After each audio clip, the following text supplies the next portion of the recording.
put together. Today, in fact, it finally the last version of it got put together. So you guys are going to be the first ones to see this. Let me know if the audio comes through for you. I don't know if it will or not.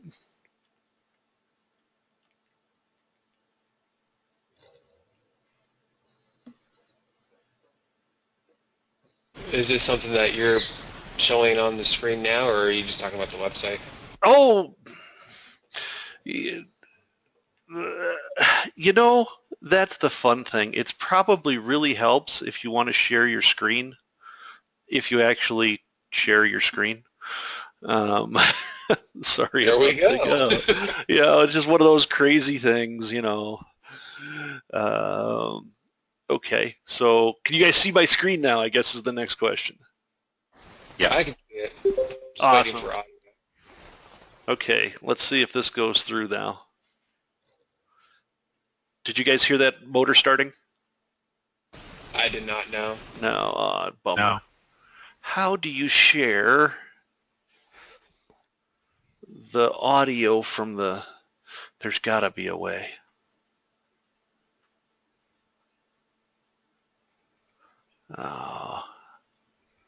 I don't know how to do it. I'll be darned. There's got to be a way to share the audio from the desktop with you guys and have it plug into the microphone here. But unfortunately, I don't know how to make it happen. Anyway, well, just for grins and giggles, if you go to the website and you go to the videos, the how-to videos page, if you click on this promotion tab, you'll see that we now have this team video. And somebody's playing it back there. Yep, I can hear it. And what this is it just kind of a quick little video to show you that, hey, we've got this new team feature stuff that we'll go over, and it's actually kind of neat. I think it's kind of neat. There's been a number of guys that have approached guys that race together share setups, but they don't necessarily want to be sharing with the rest of the iAnalyze racing community. And I can kind of understand that. Guys, their setups could be their gold, so we want to be able to preserve that. So came up with this team concept, which kind of works really well with the multi-driver team racing in iRacing as well. So you'll be able to share setups and share data, and it includes a team blog and all sorts of other fun stuff. That's just all part of it. But that's the first new exciting thing. But I think today we're probably going to start with, let's see. Well, there's been a couple of things that folks have had issues with in talking with voice commands. Does anybody here have problems with voice commands? I honestly don't really use them. Yeah, I don't use them either. Okay. Just real quick, then I'll just spend a little bit of time going over just some things, the basics of it, just so that you can understand if you ever want to get around to it. And using it, because it's actually I think it's an awesome feature. I love the fact that I can do a pit stop without taking my hands off the keyboard. Makes life a lot better all the way around, at least for me, because I'm terrible to driving and typing. I'm terrible driving by itself. Imagine you throw texting into it. Anyway, on the options page, you have voice recognition commands options, and there's a bunch of stuff in here. Tells you what your recognizer is, whether you're English, Portuguese, Swedish, whatever. iAnalyze Racing recognizes, I think, about 9 languages now, I think. And we have customers from across the globe, so that's pretty cool. And it tells you your recognition language, and of course you push to talk key, which I didn't have mine selected. There we go. And then there's these other options here. And the speech recognition threshold is actually the single biggest thing for helping speech recognition. If you'll notice down here, you'll have the average phrase confidence and the average recognized phrase confidence. They happen to be the same thing here because it tends to recognize me fairly well. But if you look in this list, you can see all of the phrases that I've spoken recently. and that it's recognized. And when speech recognition works, it rarely knows 100% exactly what you said. It's making its best guess, but it does have a confidence level of how close it thinks to actually it is for what the phrase that you said. And it lists that confidence level here. And if the confidence level is greater than what you said as the threshold, it will accept that command and process it.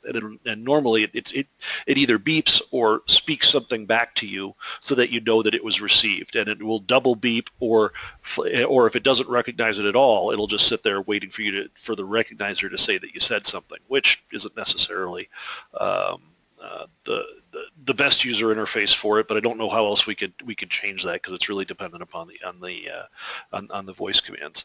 And so if you're having problems with your voice recognition and you come here and you see that your average phrase confidence is down 50, 60%, it's not very good. The first thing you want to do is you want to get into the control panel. And typically, if you're in large icon view, I guess that's probably closer to Windows 10 as well. I've just refused to make the upgrade. And then you can go to the train your computer to better understand you. And if you go through this exercise really does a fairly good job of training your computer to understand your particular accent. My wife happens to be from Romania, and so she's got a fairly strong accent. I mean, she's been here 25 years or so, but she's got a fairly strong accent, and no voice recognition product out of the box recognizes her English, not at all. But after she was able to run that, she was able to get it, and it was able to work and solve her problem. So once you've finished that process, you should be able to come back here, and you can test things just when you're on this page. If you just say test speech recognition, it'll beep, and then you can say something like, who's fastest? And it should add a phrase up here. Oh, it thought I said relative at some point. Let's do it again. Who's fastest? There. And so now it's you can see that it said that it had a fairly good confidence level of where we were at there. And so when that gets higher, and you want it above 85%, if it's lower than that, it's just not worth it. It's not going to do a very good job for you. I ended up going to like tire info. I couldn't get it to recognize it all, so I went to edit user speech commands and just created my own, and then I didn't have an issue with it. And there's been a couple other ones too, but I'll go in and try that with the on Windows with the speech recognition. Sure. Because that's the trick. I mean, and you just have to look at this confidence number and the threshold level. I really should find a way to explain that better here. I've got white space. I should be able to do something. Anyway, so as long as that gets above that threshold, it'll recognize it. It'll do the right thing. And thank you for bringing up the user speech commands, because there aren't too many folks that are using these, but you can actually come in here, type in your own phrase that you want it to say, and assign it to a key. So if you've moved some of the iRacing default mappings to different places on your keyboard, you can use this to make it do the right thing and actually press that key for you with the voice command. Or if you want to call something different, you can set it up the way you'd like. In my bogus example here, I've got one called next one, and it'll just press the down arrow for me. Is all it really does. Yeah, that's really a neat thing. Yeah, what I really think we need to do, and it's on the list of things to do longer term, but is to have iAnalyze handle all of the keyboard and mappings and button mappings, so that you just change them here if you want them to be different things, and then pass them on to iRacing. Because right now we don't have a way of understanding iRacing's preferences format, so I can't read that in and use that as you say, oh, when you hear this, do this command, do that command. If we use iAnalyze to do everything, it will pass everything, the appropriate things onto iRacing. And so, I don't know, I have a couple of ideas I'd like to talk with them about, then I'm probably going to talk with Otto to see if he thinks any of them have legs. Otto's their sales/marketing guy who's been a main contact for me for all the advertising I've done, and he advocates, for all of his customers. So it's a pretty good deal. Yeah, it's a great feature. Yeah, and I'd like to make it more. Eventually, I'd like to make it do several keystrokes instead of just one. But anyway.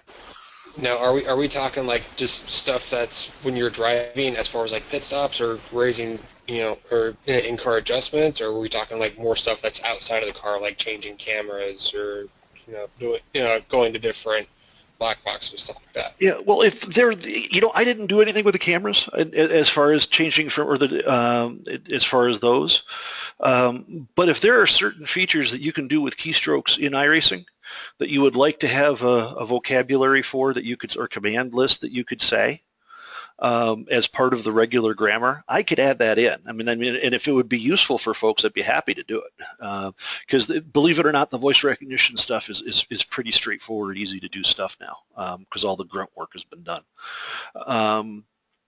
And so adding, and extending the grammar so you can say change camera to, camera 7. I don't know how iRacing numbers their cameras or details, or you could probably even give them names, and you could have them dispatched to them based on that as well. Okay. Yeah. So I was just curious if that's what you were talking about, because obviously being a crew chief, that could help. Earlier this week when me and my driver were practicing at Richmond.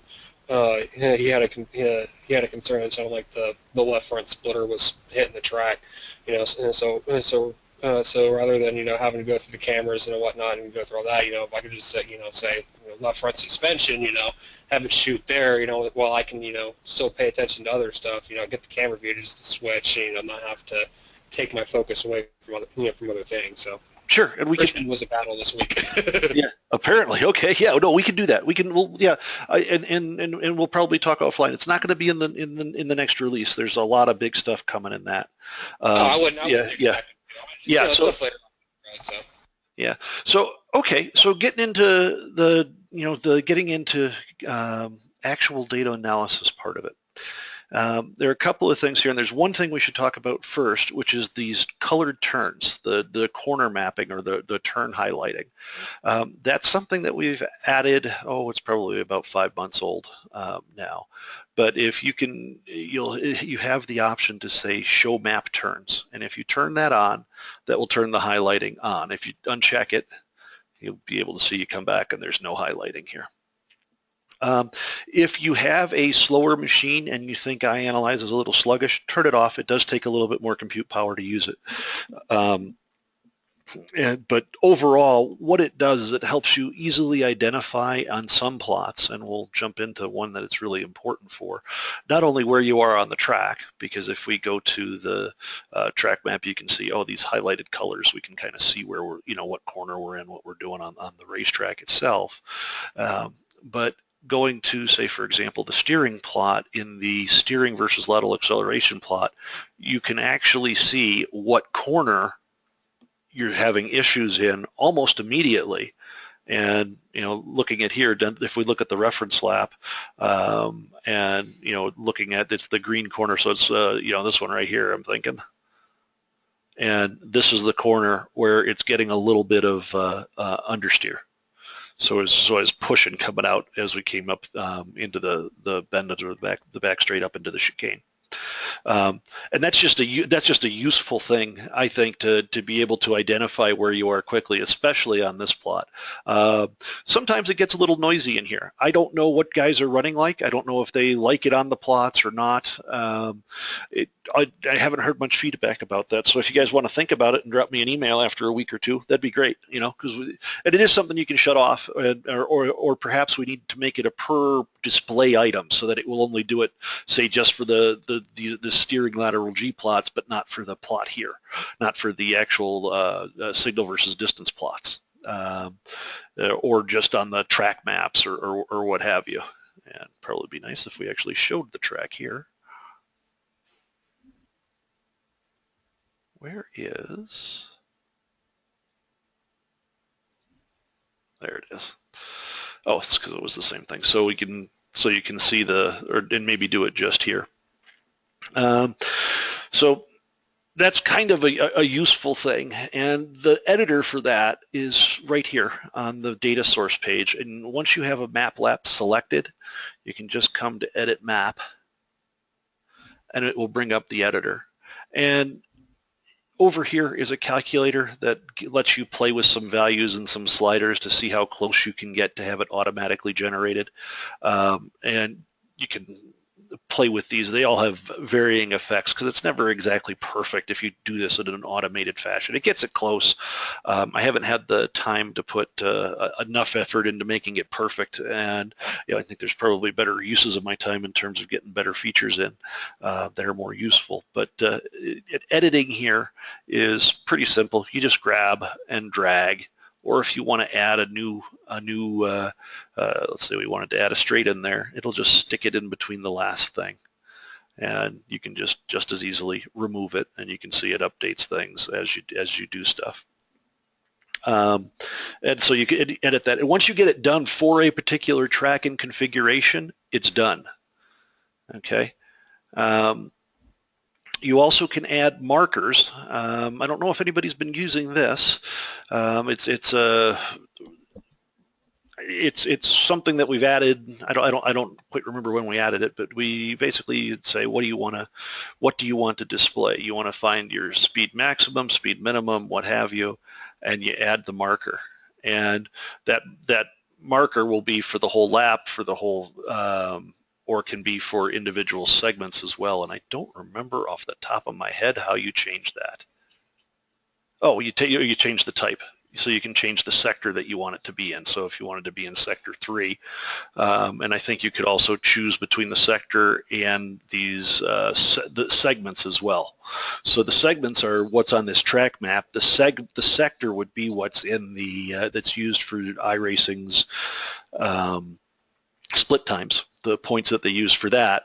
And of course you could actually fix it to a spot as well. And you can also pick out a number of different things. You can pick out a signal and pick out its maximum value, its minimum value, its value at entry, and its value at exit. So if you're looking for a quick way to take a look at, hey, what's my corner entry speed for a particular corner, and let's say, let's actually add that one for this first corner down here. So we're going to go for a segment.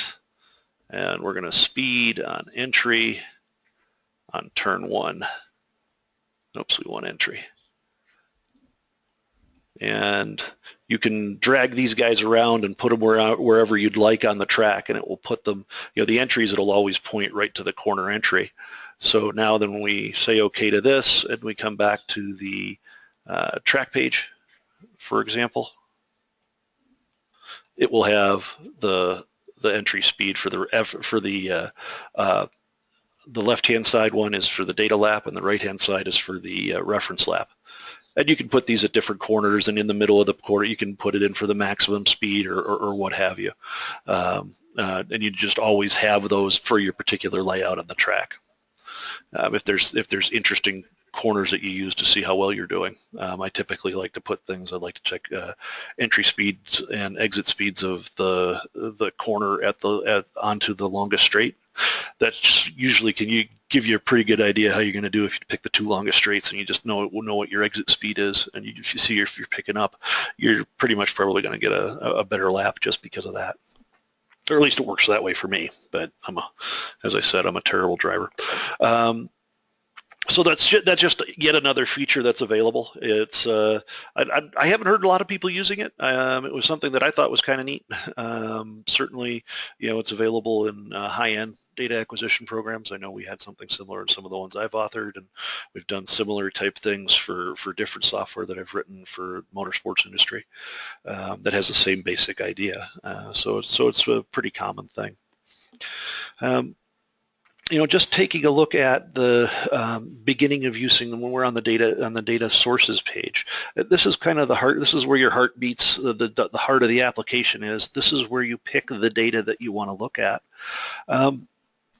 The map lap that we actually use dead reckoning to generate this map lap, and the reason why we do that is that we could use the GPS coordinates and stuff to do that, but we don't have that for every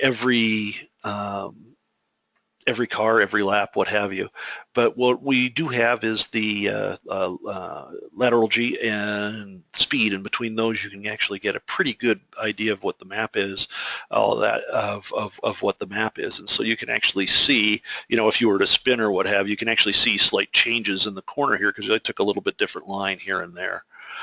So once you pick a map lap, it kind of sticks. That's the one you're going to use, and that's what it uses to figure out how long the whole track is and all when it's looking at the data and figures out where's to position things on the track. It doesn't have much use.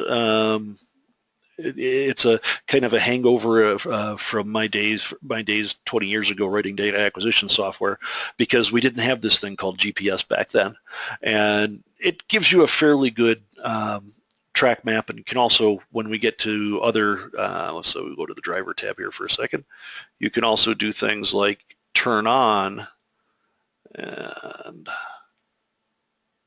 oops, I thought I turned that off.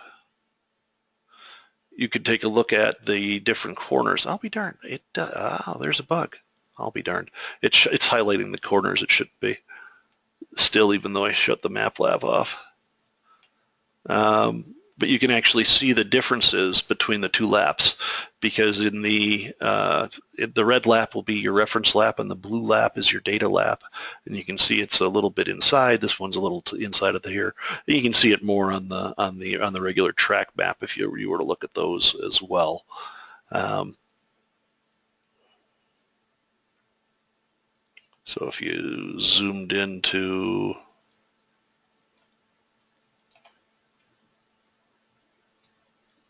that area, say for example, up through here, you can see that there's a fairly different path was taken from one to the other.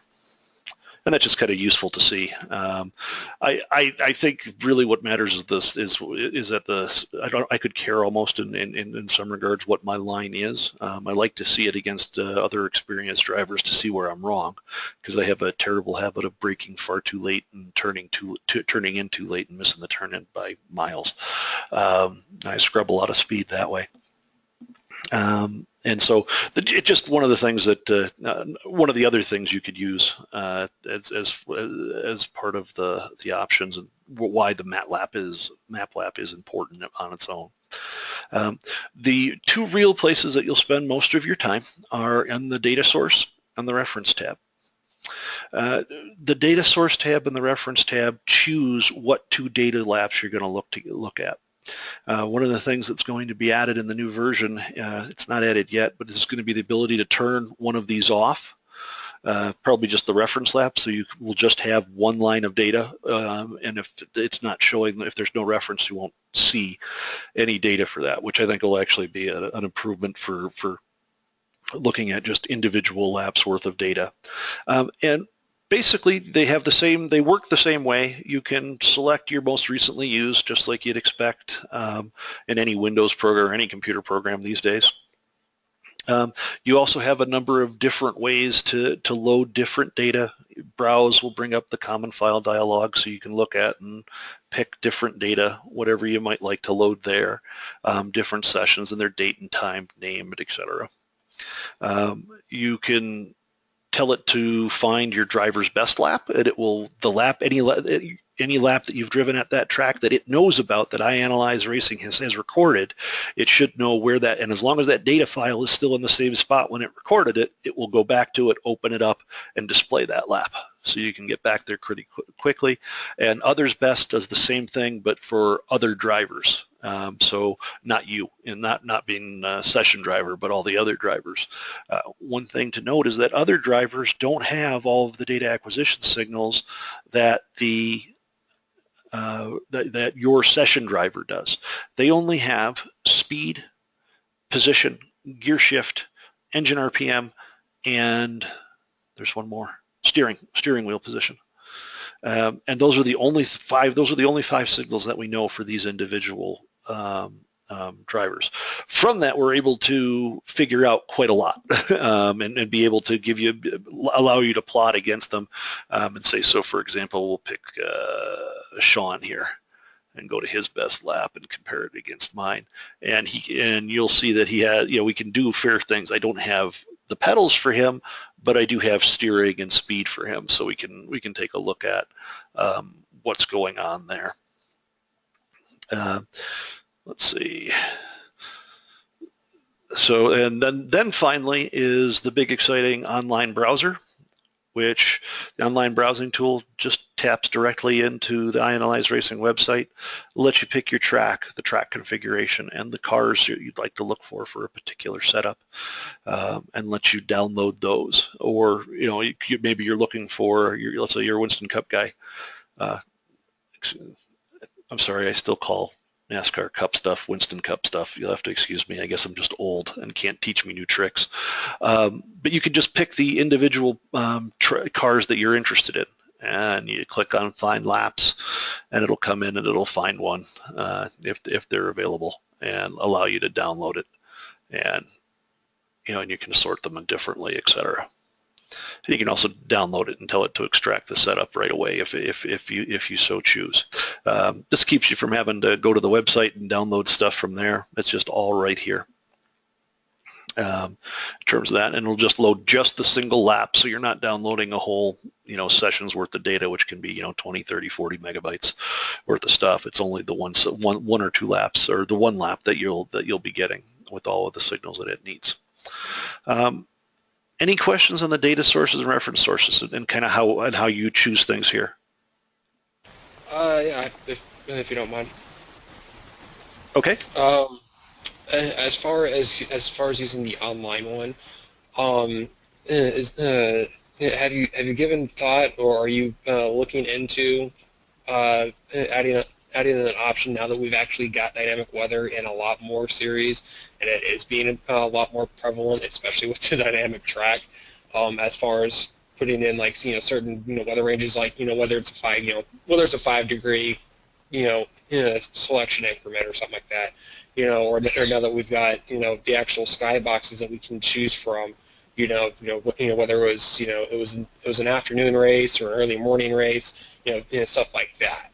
I don't know if you've given thought to it, or if it's something that you're looking into, or I mean, just something that people might think, because they could see, one be like, oh, okay, well it's morning and afternoon, not much difference. Well, there's on the oval side at least, there is quite a huge difference between one skybox and another. We're talking anywhere between a quarter to a half a second, and you throw in an extra 5 degrees, now you've just jumped from 1.5 seconds. So Sure, and it's always faster at night, right? So anyway. Sometimes, yes.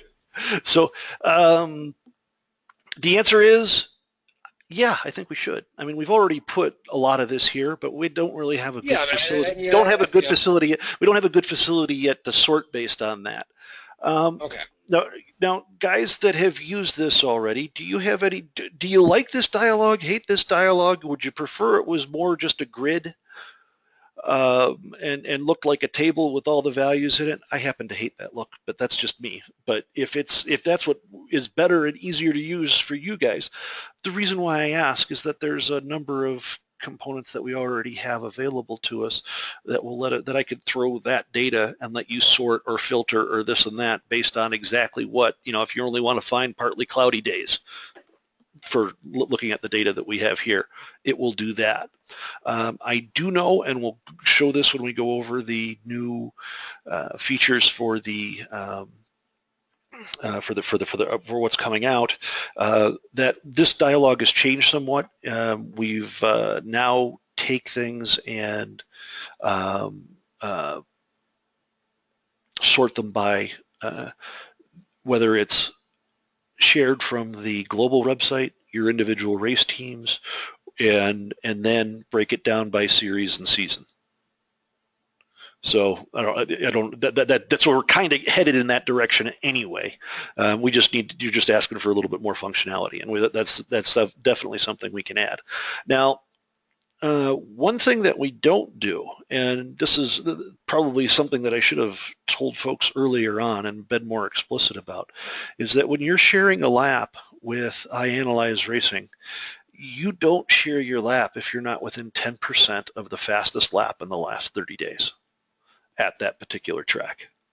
And And maybe with the dynamic weather and such, we're going to have to start to rethink that a little bit, and maybe at least break it up into time zone that you're running in, or skybox, I think you called it. And maybe we should sort it even further by that, so you can be comparing apples to apples. So that will certainly, that's actually a great idea. I think that's probably the next good thing, is to make this a more usable feature. I guess my question is, not always uploading your laps, is that good or bad? I mean, it's, it was done for a pretty simple reason, is that, there's no reason to upload a lap that's 20% behind the fastest lap. I mean, there's just not going to be any data in there. That's not that, I mean, it may be important to you because that's your personal best, but for terms of sharing, that may not be the best overall. And so do you guys like that strategy, hate that strategy? And I probably should ask, do we have a quick straw poll? Can we have a quick straw poll just to see if you guys like that? And Steve, I just saw your request here, and I'm going to make Steve a presenter. I don't know what he wants to do here. Steve, can you speak? Let us know what you want to talk about. I don't know how that popped up there. I also seen that myself, but I did not type that. Oh, okay. Well, then I won't make you the presenter. Okay, that's good. I do have a quick question, though. Sure. All this information that we're looking at, that's coming from iRacing. Yes. Okay, then that's an issue with them, because I seen some stuff yesterday when I was playing around, and 3 of my things on the same day listed me different license levels, and I didn't know where that came from because I haven't changed license levels in quite a while. It depends on what you were doing. Did that happen again? Yeah, I will say, Steve, that what you'll run into in terms of license levels, depending upon what you're doing, if you're running a private test session or something else, you will it will. I can't remember what it does right off the top of my head, but it doesn't. That could be practice runs. Yeah, it doesn't necessarily do the same thing all the time, but it is whatever iRacing set it up as when it built the session header file that comes across as part of the telemetry.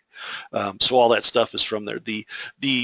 I will say the weather variables, however, do change based on what the actual temperature is that you're running into.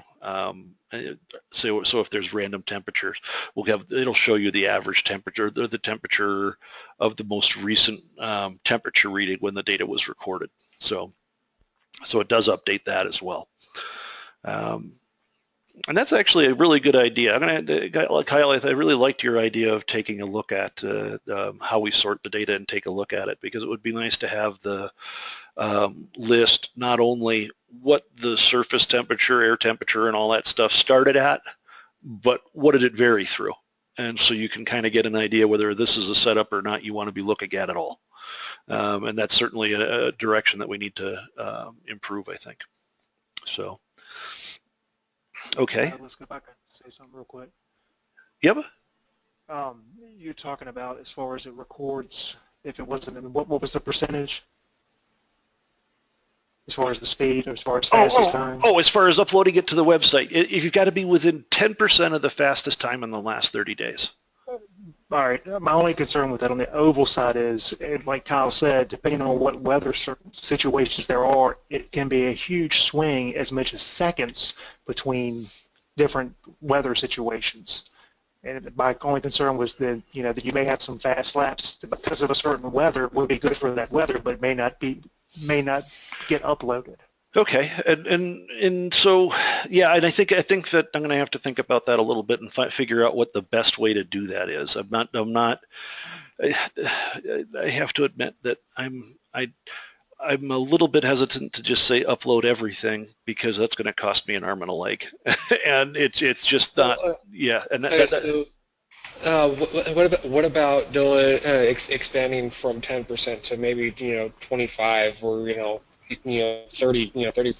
I mean, because we can start the week off at a track, and the first 2 days, the first day the 10% gets set, the second day it's fairly similar, 5-10 people may change, but the next day, there's 2 practice sessions that have the same weather patterns as the first 2 days, but there's 3 other practice sessions that have different weather patterns and a completely different amount of people on there, so there's a lot, different, grip levels and whatnot, and that entire 10% just gets completely shuffled around.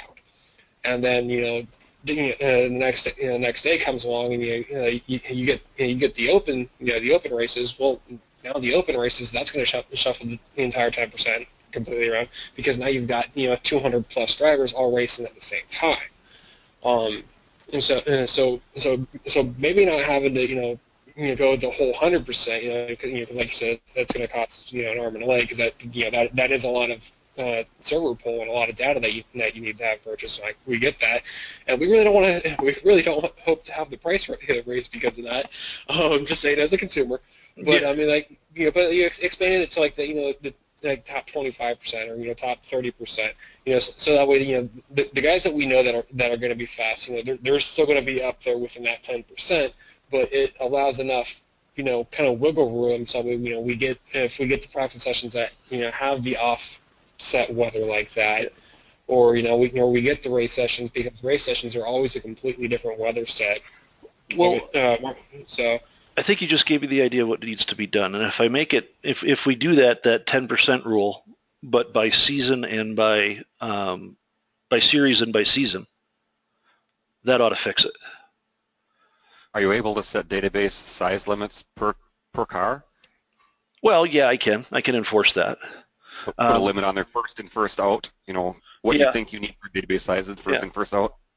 Yeah, but I don't know where that number is. All I know is right now we're at break even, and so as laps fall out of that top 10%, I drop them, so they get removed already, doing exactly that idea. So if you go, so if you get 11 laps, that 11th one will disappear, because it's not within the top 10% anymore. And so I think just refining the sort criteria, or the criteria for determining what that fast laps number is, to include the series and the season, that ought to make things, because the weather, while it's dynamic for the season, or for the series, or for the season, it stays for that track, it stays that way for the week, right?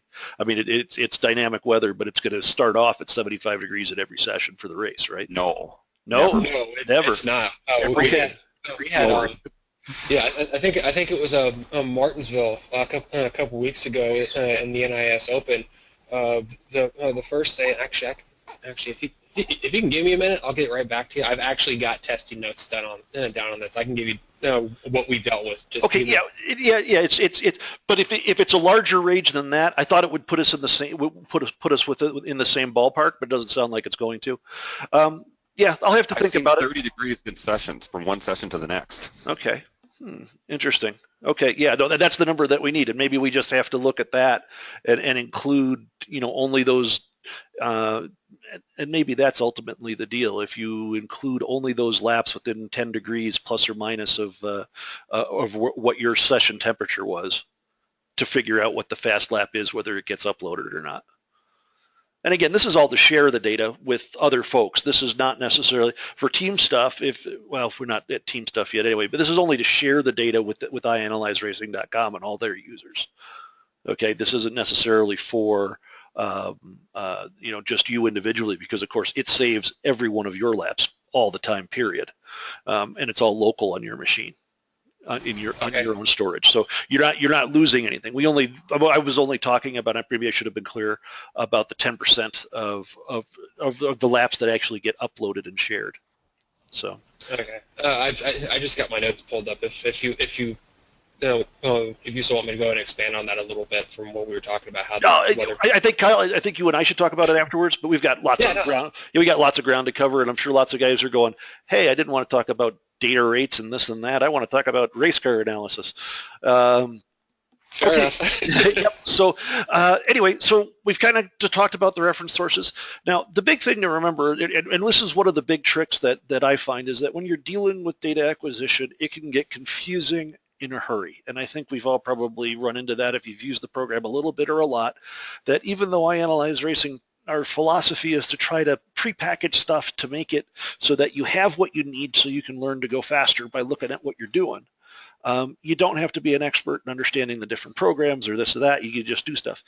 Even with that, it gets confusing, and we've got too much customizability that makes it even makes it, which is great because flexibility is good, but it's a layer of complexity on top of that.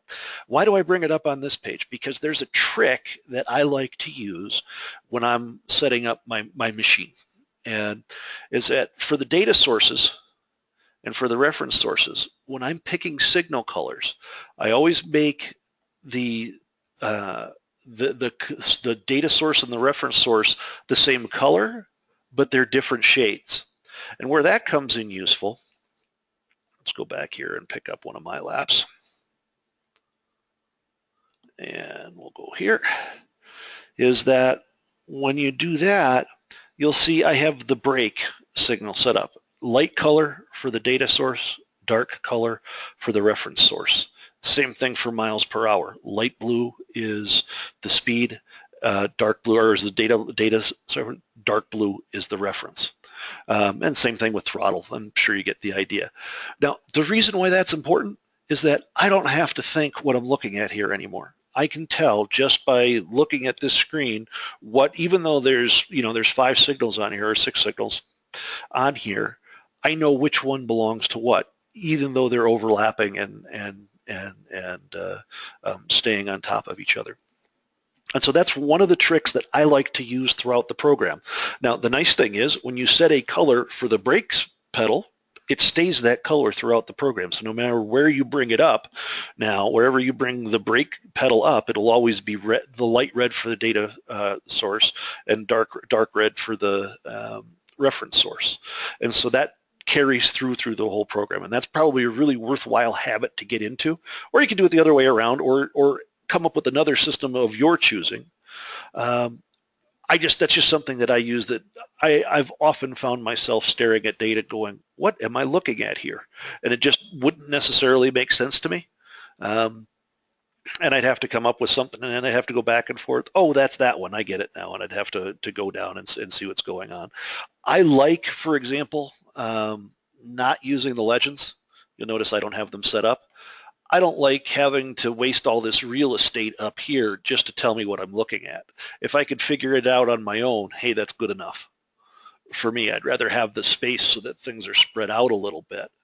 And I probably should have talked about a little bit about what the basic user interface things for this. I mean, the one thing that we do that's a little different than most other things are these little slidey bars, these little toolbars that pop things out. Wherever you see a blue bar, if you mouse over it, it should do something. And sometimes it'll bring up a report. Here's the segment comparison report. So you can actually look at, so for example, you can look at, say, this turn. How'd I do entering into the turn? Okay, well, in the first turn, I was 8 miles an hour faster getting into the corner than I was than when compared to the reference lap. But on the exit for that corner, and by the way, these corners are defined by the turn map that we talked about earlier. You can see that I was actually 2.5 miles an hour slower coming out of that corner than I was on the reference lap. And I bet you the reference lap is actually faster. And if we look up here, it is in fact. And after that first corner, I gain a little bit in the first quarter, start to lose it, get a little bit in the second one, come down here, and as we head into the right-hander up to the top, I just get all crossed over myself and start losing time like there's no tomorrow. So the reference lap is ahead, and I'm just falling further and further behind as we hustle down the track here, down to start finish. And so that's one of the things you can show, just for example, with the segment report. And so when you're looking around, feel free to click on stuff. You're not going to break anything. You can always go back and unclick things. All of them, occasionally one of these will get stuck open for some reason. You can just click that little X and it makes it go away. I think I've got it resolved, but I left that X in there just in case. Let's see, what else is there to think about? So now that we're on the driver's page, there's really probably the best thing to look at for the driver's page is the time gain loss graph. And all plots in iAnalyze Racing are signal versus distance or travel. And that's how far down the track have you gone. And it plots the signal against that. And that just helps tell you exactly where you are, because while our goal is to reduce the amount of time, you really have to know where you're doing things on the track. That's the most important thing. And where that happens is what you have to be looking for. And so that's why everything is in distance instead of time.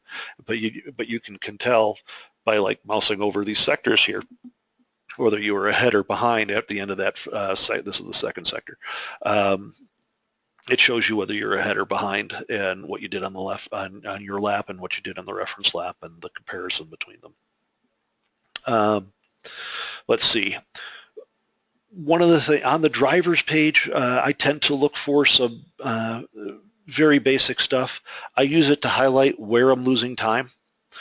So for example, my big thing where I'm losing time here is that it starts getting into the straightaway or coming down the straightaway. Oh, let me turn those paths off so we can see things better again.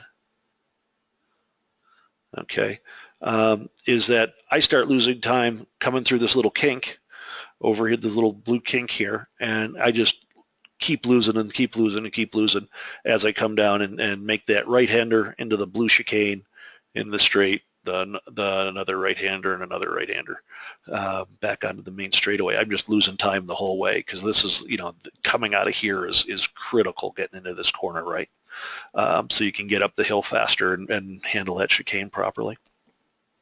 And so what I'm looking for, what I use this for is to highlight where are my big spots that I'm losing time. Now, if you've got, there's other ways you can use this plot as well. You can actually tell it to show you the rate at which you're losing or gaining time. And this is useful. It's not terribly useful here because it doesn't show too much, but where you see these little red blotches up here, this shows you where you're losing the most time. So it's basically the speed at which you're losing time is the way to look at it. And right there, coming on, I'm just all a mess on the right-hander headed into that chicane. I'm just a complete mess in my data lap compared to my reference lap, and I'm losing tons of time there. And I really don't even start to level out and start picking back up till I get halfway down the straightaway again. So you can use that to look at it that way. You can also plot that on the track map. A similar idea, you can do that. It has its own time one you can do, but you can also do that same thing on the segment map, which is also a little bit useful. So you can kind of, as you're going through the corners, you can kind of see where you're picking up time and where you're losing it accordingly, and you can see it start to ramp up the red there. And to make this more effective, I'd probably do something like make this a little higher or something. It should show a little better now. Yeah, it's a little better, a little thicker. So you can kind of see over in that middle plot where you're gaining and losing time on that. So that's just one other tool that you can use, or another way you can look at where you're gaining and losing time. I think on oval, this is of more use on ovals than it is on road courses, because there's only going to be a couple spots where you're going to be gaining and losing, and it also, when you really want it highlighted, and I think it does a better job on ovals than it does on the road course stuff for highlighting that. Other things that this has available to it is that when you look at the track map in the upper right, you can have it show the reference car if you so desire.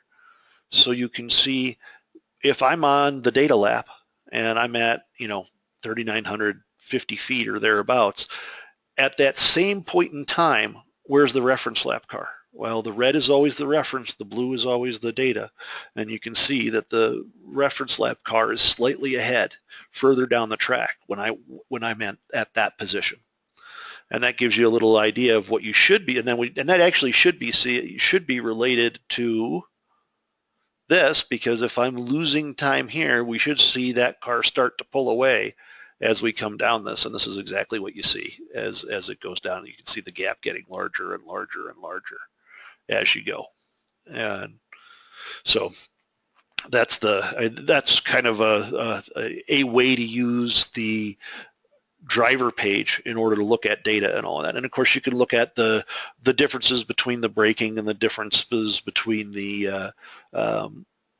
steering as well. I mean, here I'm not too terrible coming through here.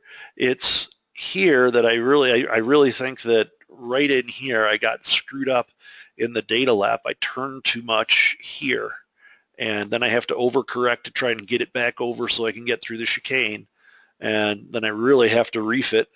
And because I'm out of shape, I have to do it for a little bit longer and turn a little bit harder, and I'm probably pushing like there's no tomorrow. And I got a little loose trying to correct for it. It came back. Notice if we look here, oh, and here's another little thing, is this little guy here, if you click it, it'll rotate the plots through. So notice the steering went up here, the pedals went up one, and the speed went down to the bottom. So we got a bigger view of steering now. We can take a look at, you kind of see that I didn't get quite turned enough, and I have to turn more to kind of make up for it. And then this little up and then back down means I'm probably got loose, and I'm trying to catch it and get it back through, and coming back, and you kind of see how this is a little bit firmer, a little bit straighter, and it's not as meandering as I was the other in my data lap. And of course, I screw up here as well. You can kind of see I turned. It looked like I turned away from the corner. Then I turned in, but I just didn't get the bite. I don't know what I was thinking there. And so, I pushed the wheel all the way over and came down here. And actually, we'll look at that in a little bit. We'll look at the steering stuff.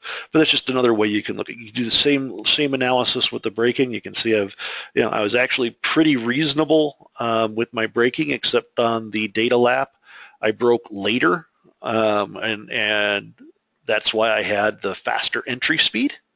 If you remember, we looked over turn 1 and the reference lap. I came in 8 miles an hour faster, but left 2.5 miles an hour slower. And you can kind of see I kind of dive bombed the corner. I broke harder and firmer up front, got stopped, and was able to get on the throttle sooner. And if you look at the steering wheels and the reference pedals, you can see the throttle and brake pedals. You can kind of see that right there. I'm on the gas already for the reference lap, so I'm going to be carrying the corner a lot more speed through the corner as well. Yeah, so that's kind of how to use kind of a quick overview of what I look at, what I look for in the data page or on the driver page. Do you guys have particular questions you'd like answered?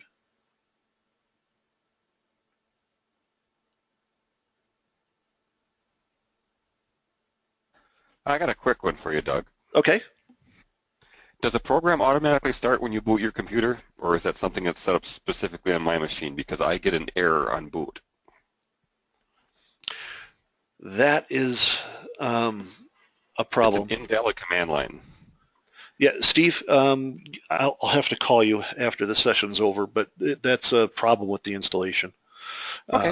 Yeah, so basically, I'll show you what we got to do. We'll fix that. It's not set up to do that. Would guys like that? Would you like it started? It's a big program. I wouldn't want that loading every time my computer starts. I'd rather just start it when iRacing starts. I'd like for it to start when iRacing starts, but I mean, the only thing I have that that pulls open at the start when it comes to iRacing is just trading paints, and that's all I like. Yeah. Yeah, exactly. Yeah, where's trading paints? Right here. There we go. That's exactly what I do. That's the only thing that runs when it starts. So anyway, okay. So that's the drivers tab, and kind of how I tend to look at things, and kind of a quick analysis of some bad laps there. The steering plot I think is pretty interesting. Are you guys familiar with the gentleman by the name of Bob Knox? He's written a book called A Practical Guide to Race Car Data Analysis.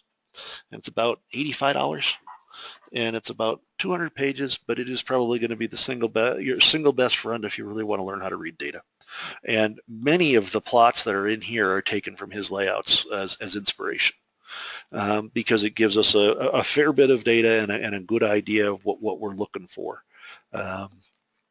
And it's really a good book to be looking at. And in fact, this page was inspired by his input on steering.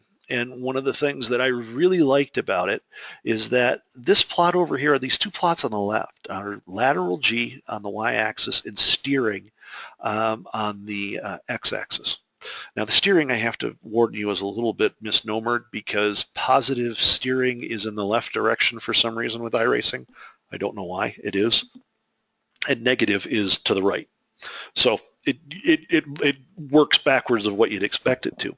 But one of the things that you can do, if you plot steering versus lateral acceleration, you can see that you get these kind of this big, huge all these dots all over the place showing at individual points in the color, and we've color coded them to the individual corners, okay, so that we can see what's happening in each individual corner. And they can plot it for the whole track. Now, if you're on a road course and this starts looking like an italicized S or has a tail off over here or one off over here, if it has a tail down here, that means you're going through a right-handed corner with a bunch of understeer. And the thinking on it goes like this: is that, you know, as you go into a corner, you're turning the steering wheel. As you turn it, that's going to generate some cornering force and some lateral acceleration until some point where you're going to have steered far enough, and any more steering, it's just going to start pushing through the input that you're giving it. And that is probably the single biggest thing where you'll find losing speed. And the difference between the really good drivers and guys like me are the really good drivers, they've got minimal steering input. They're rubbing off as little speed as possible. They're only doing what they need to do with that particular data or with that car in the particular track or wherever they're at. And this is just one way to help identify where you're gaining and losing speed. Had one customer show a friend on a race team of his what his teammate was doing, and the guy couldn't figure out where he was losing speed, but he showed him this plot over here, and he suddenly stopped steering as hard as he did, and he picked up and he was suddenly the fastest guy at the racetrack because he finally understood what he was really doing and where he was doing it. So this is actually, I think, a pretty useful plot if we look at the individual corners here. Let's just take a look at this red guy here. You can kind of see for the data lap, it tails out a little bit here because right around in here somewhere there's the magic, the limit of what the tires and cornering force it's actually going to give you, and it just starts. I just keep steering the wheel more and more and more, and I'm pushing and pushing and pushing and pushing. And so that's a quick way to identify where you might see some push or or being loose, because the opposite is also true. If this starts to look like an X, then you know that you've got oversteer in some corners and understeers in the other, because we're in a left-hand turn, it'll trail out to the right this way. On the when you're understeering, when you're oversteering, it'll swap back all the way over here, because when you're oversteering, you're not generating any more cornering force. You're not changing that at all. But what you are going to be doing is putting the steering wheel all over in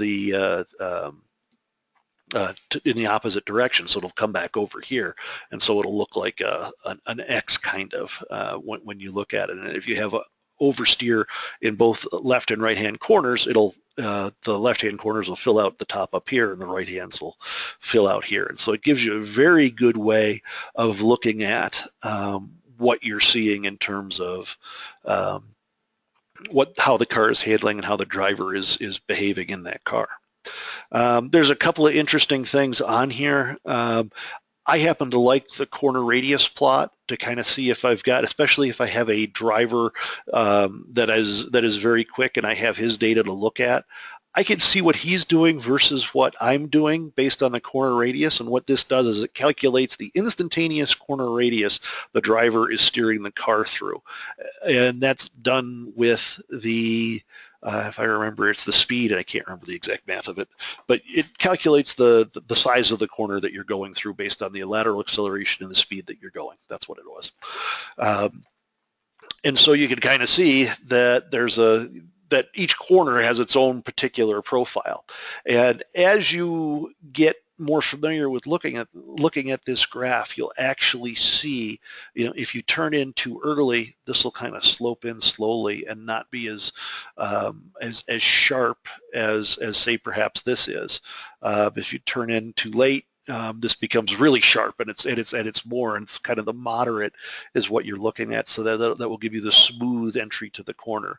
And of course, wherever you see these big spikes, something's wrong. Whether it's the driver or whether it's just road conditions, it could be bouncing over a curb or who knows what. But those also affect what that corner might actually look like. And so that's useful there.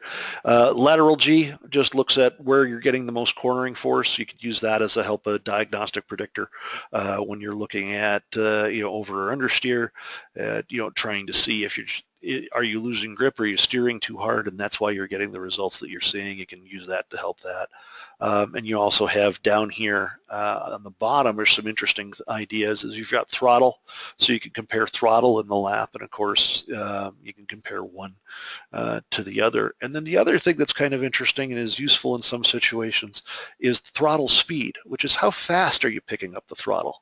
Because often what I find I do is that I stomp on it and go. Well, I end up breaking it, causing the car to lose grip or get a little loose or looser than it should be. And I'll lose speed from that. And so you can use this as well, just to kind of, as another way of looking at going, well, am I causing this with the rear wheels, or is this actually happening in the car? And you can relate that, based when your throttle turns on, and then you look at the speed. And if you find that you're really stomping on it and have a large positive speed when you're doing that, you're probably going, oh, that's probably wheel spin that I'm causing, and forcing it to be loose by getting on the throttle too soon and too hard. Yeah, so that's kind of the steering page. Are questions? Am I going into enough detail? Not enough detail? What do guys want to hear?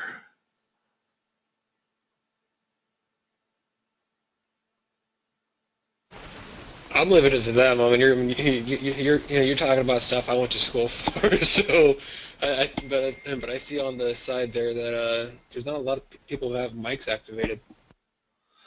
Yep. And okay, I guess that's. I guess I'll just keep going. If you want me to slow down, speed up, or if there's other stuff you want to cover, please text. Use the communication box, or jump in the conversation at any time. Okay, so we could jump to the track page. I love this page. I think it's a lot of fun. We'll get rid of the reference and data path. So I just want to show the track itself. One, it's nice just for it breaks everything up into the sectors and stuff that you'd expect. But what it really does, and what I think it does really well, and I like to use it for comparing things, and especially driver inputs. So what I'll do is I'll pick a signal, say brake, and I'll throw it up on the map. And on the left side of the track, in the direction that you're traveling, I'll put the data lap. And on the right side, I'll put the reference lap. And what it allows you to do is you can see now exactly where I'm braking compared to each other. And it gives a good visual representation of what you're doing on the racetrack. And you can kind of see, if we zoom in here, and the zooming is just normal click and drag stuff, you can see that I'm hard on the brakes on the reference lap, got off it a little bit, then got back on it a little more, and that was it. I was done. Then I was turning in, going through. And we know from past discussion that that's the faster way through the corner than what the reference lap is, but that's really kind of what you want to be able to take a look at and see. And you can do this without having to see a graph with all sorts of numbers and squiggly lines. It's on the racetrack in that corner. You can see exactly what you did in the corner. You can pick up speed. So for example, we can look at this area. Almost exactly the same thing. Now, if you would have asked me if I Could do that again on purpose, it probably would never happen. But you can look over here and see the same, what's the difference here as far as what did I do in the corner. And you can kind of see one of the big things I did is I got on it hard on the braking and the data lap on the left-hand side here, where I was pretty gentle on the right-hand side. Of course, my entry into the corner probably had something to do that as well, is that I got on this one hard and kind of eased my way into it, as opposed to I eased into it and then just dropped it. I was probably just trying to hustle too much. And so you can use that. Now the nice thing about this is that you can actually save what's known as presets, and we actually have some here. We'll just call it save preset, and you can just call it a name. We'll just do that. And it'll save the preset on your system so that you can always just come here and pick up that preset and bring that back up again. Brakes are one of my favorite ones to look at. What I also do is I have pedals, which will just be for the throttle and the brake, of course.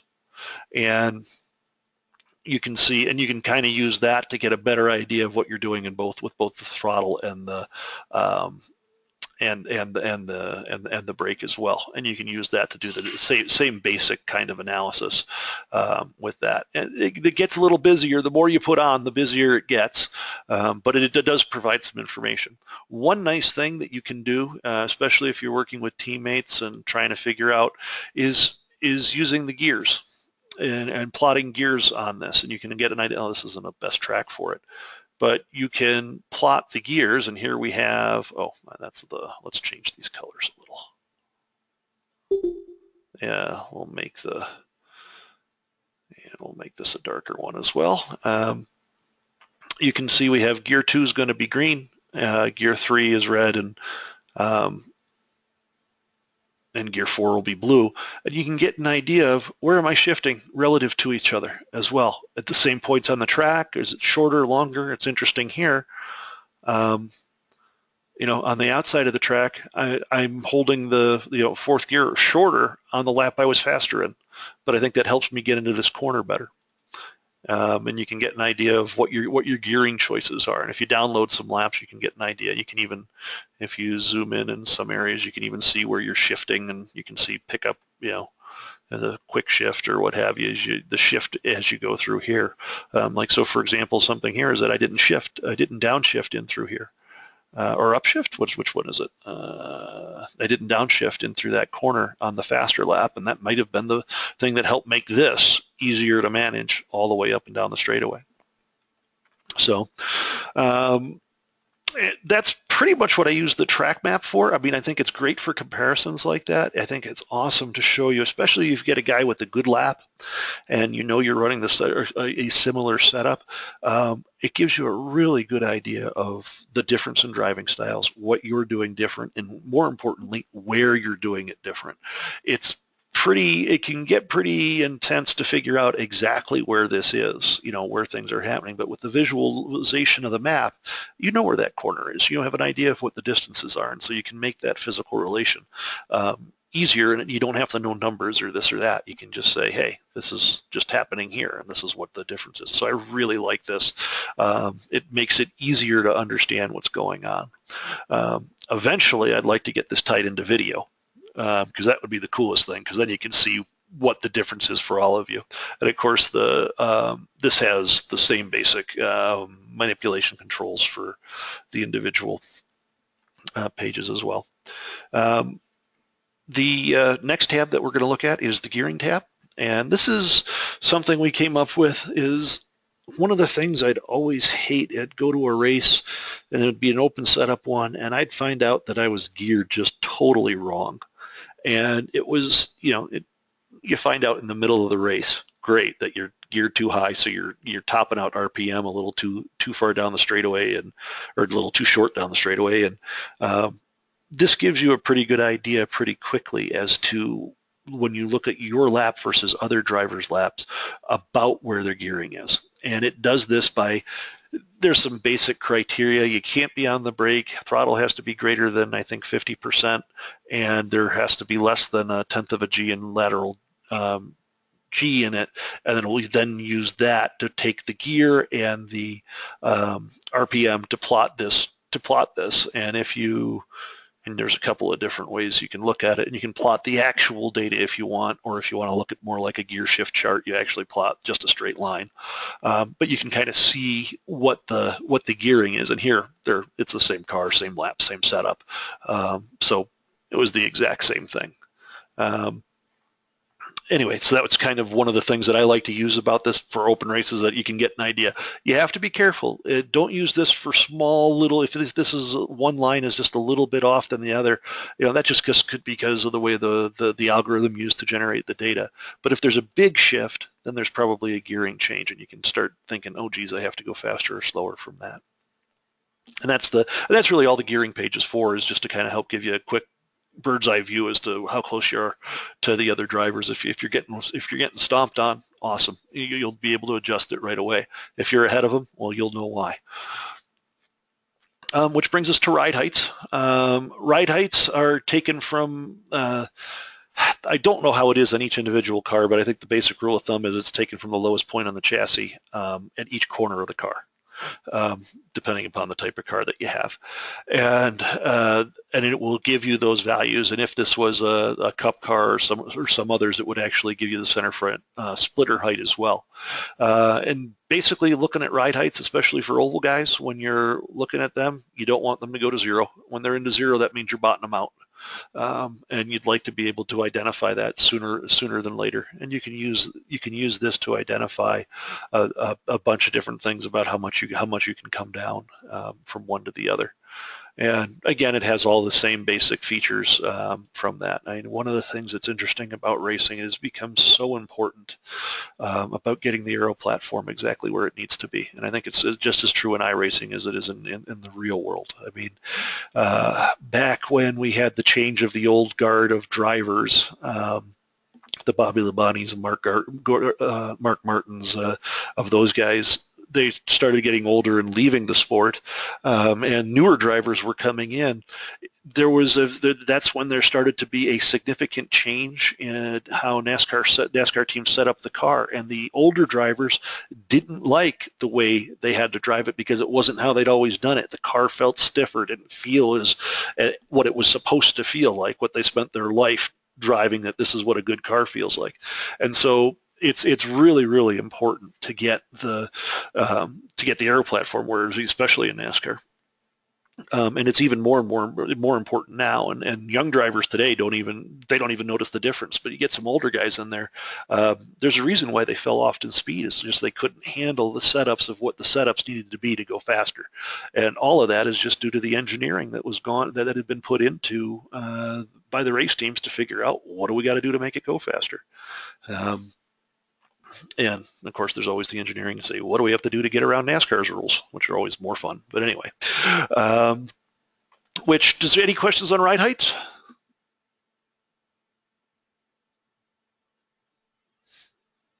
Okay, going on to the damper page, and I don't have damper signals. Awesome. How about I get some data that has damper signals in it? What would be one? I know what we'll get. Oh, I do. Out of curiosity, while you're looking for something, is there a way you can overlap the ride heights on the same plot? And obviously, for us older guys, when we're trying to figure out, where we got the splitter down towards the track, because we don't have an actual, number for that one, and we kind of have to generate that one in our heads. But being able to have both of them on the same plot line, so we can see where the difference is, whether or not the the left front's going lower than what the right front is, whatnot like that. Instead of having two separate lines trying to kind of piece it together in our heads. Okay. Well, actually, what I'd really like to give you is just the center front splitter number and just figure out what that average is, so you can get you can get that. You can get the ride height at the center front at least. That would probably give you the number. That's probably the number you're really looking for, isn't it? Or ideally, yes. yeah. So yeah, I mean, and I guess we can. I'd love to give you that. The one thing that I don't have figured out yet is getting all of the dimensions of the cars. That is something that's on my list to talk with iRacing about, is that it would be nice as if there was some database or some way in the start of the session that it would have the critical dimensions of the race car. So its width, its length, all this other fun stuff, the track width, and because then we can calculate all that stuff. But we don't have that information right now, and it isn't very easy to find for some cars. Yeah, hey, yeah, if you want to find it for all the cars and we could use that as numbers, that'd be awesome, because, unfortunately, if we offer it on one car, I'd like to offer it on all, that would be a useful thing. And if that's a database we keep, and the other thing is that what if they change that as well? That's the other thing that is of concern. Oh, darn, I don't have any new data. I spend all my time writing the code for this stuff. What do we got?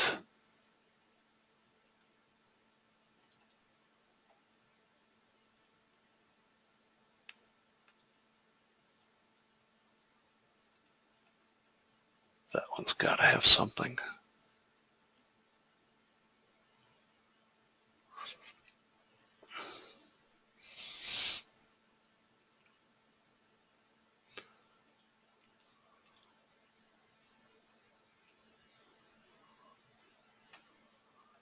And damper. Dang it, it doesn't have damper data either. I'll be doggoned.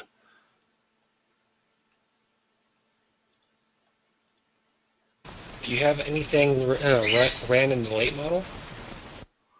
I don't, but if we want late model stuff, what's a good track for late models, guys? The best track I always found when it came learning how to play with shocks was always USA, but that's just me, and USA is definitely a weight transfer track. But if I remember right, that one should have damper model on. No, the Monte Carlo SS. The Monte Carlo. Yeah, where is the Monte Carlo SS? There she be. Yeah. So if I remember right, that should have damper data on it. And let's download that guy.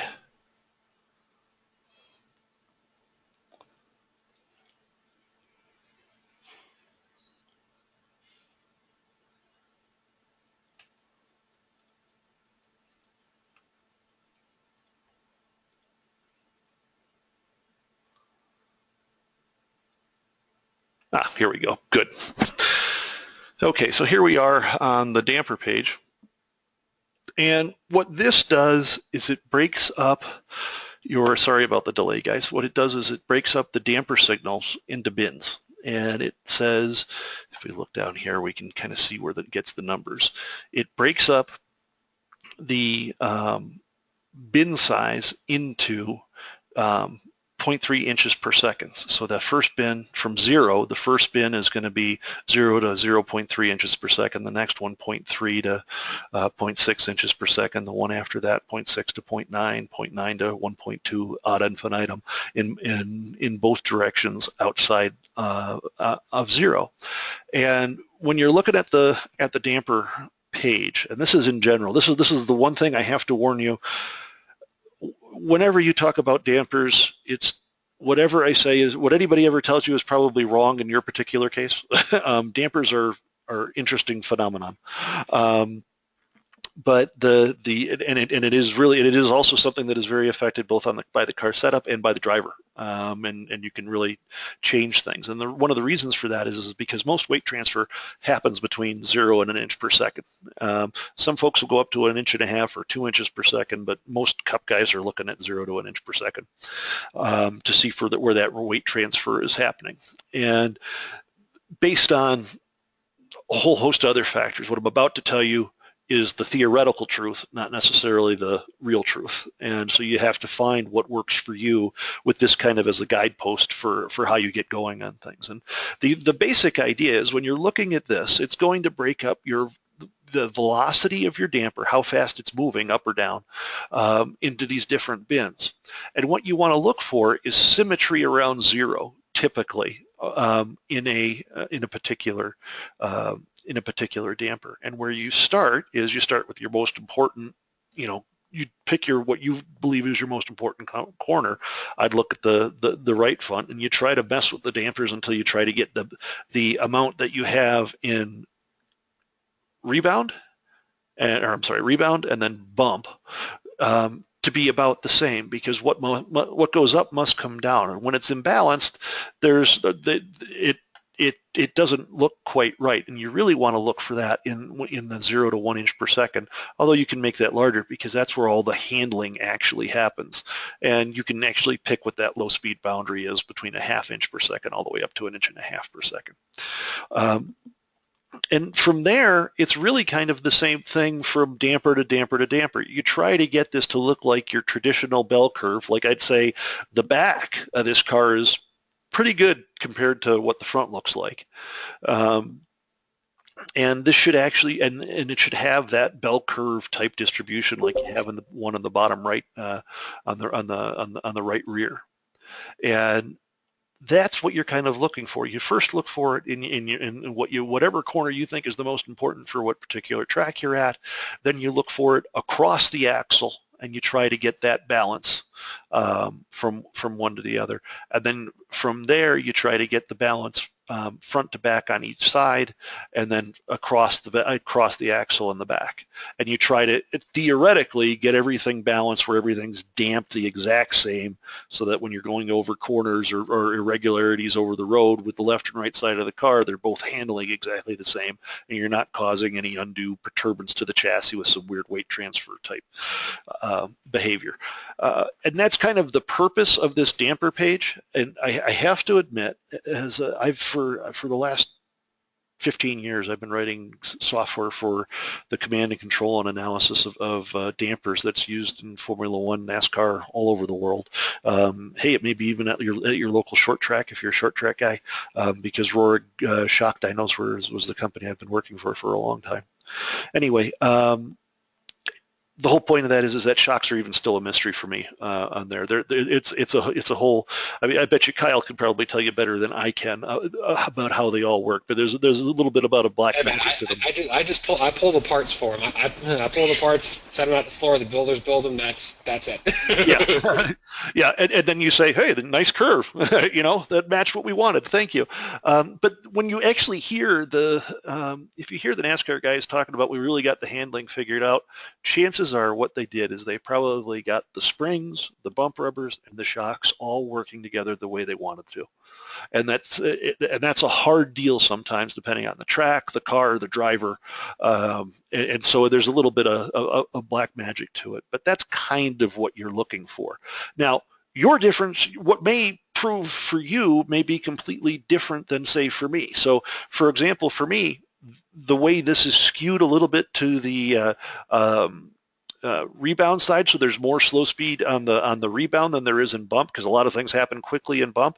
That may be just the way I drive, and I like it that way, and as long as I'm fast, that's okay. Then at least for that track and that car, that's the pattern you want to go for, because that works, as opposed to like futzing with it and getting it to be to get to the theoretical nice bell curve, and then you find out you're slower because it doesn't help you. The car doesn't work as well when it's set up that way. Hope that makes some sense. Dampers are touchy, and it's a touchy subject, but that's about as much detail as I think you'd want to get into it, and it's really just a matter of trying, looking, learning, and iterations before you get a feel for it, especially for the different types of cars. And the other thing is that what may actually be true in a real car may not be true in the simulation, because it's a simulation. It's not 100% accurate. It's very, very close. And I got to tell you, iRacing does an amazing job. I mean, I was looking at data from Charlotte from a Cup car and comparing it to what I got off of iRacing, and it is almost identical. It is amazing that that's possible. So I got to tell you, they do a wonderful job. That being said, they still can get caught out every now and again.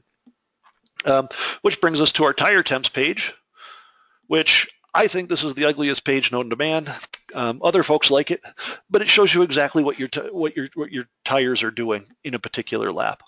And you can turn on or off whether you want references or not. I typically just like to look at what my data lap is, just to see, you know, if I'm going pretty quickly and I'm understanding what's going on, and I had a really good lap, I'll look here to see if anything's happening that, you know, things are heating up that I don't want to.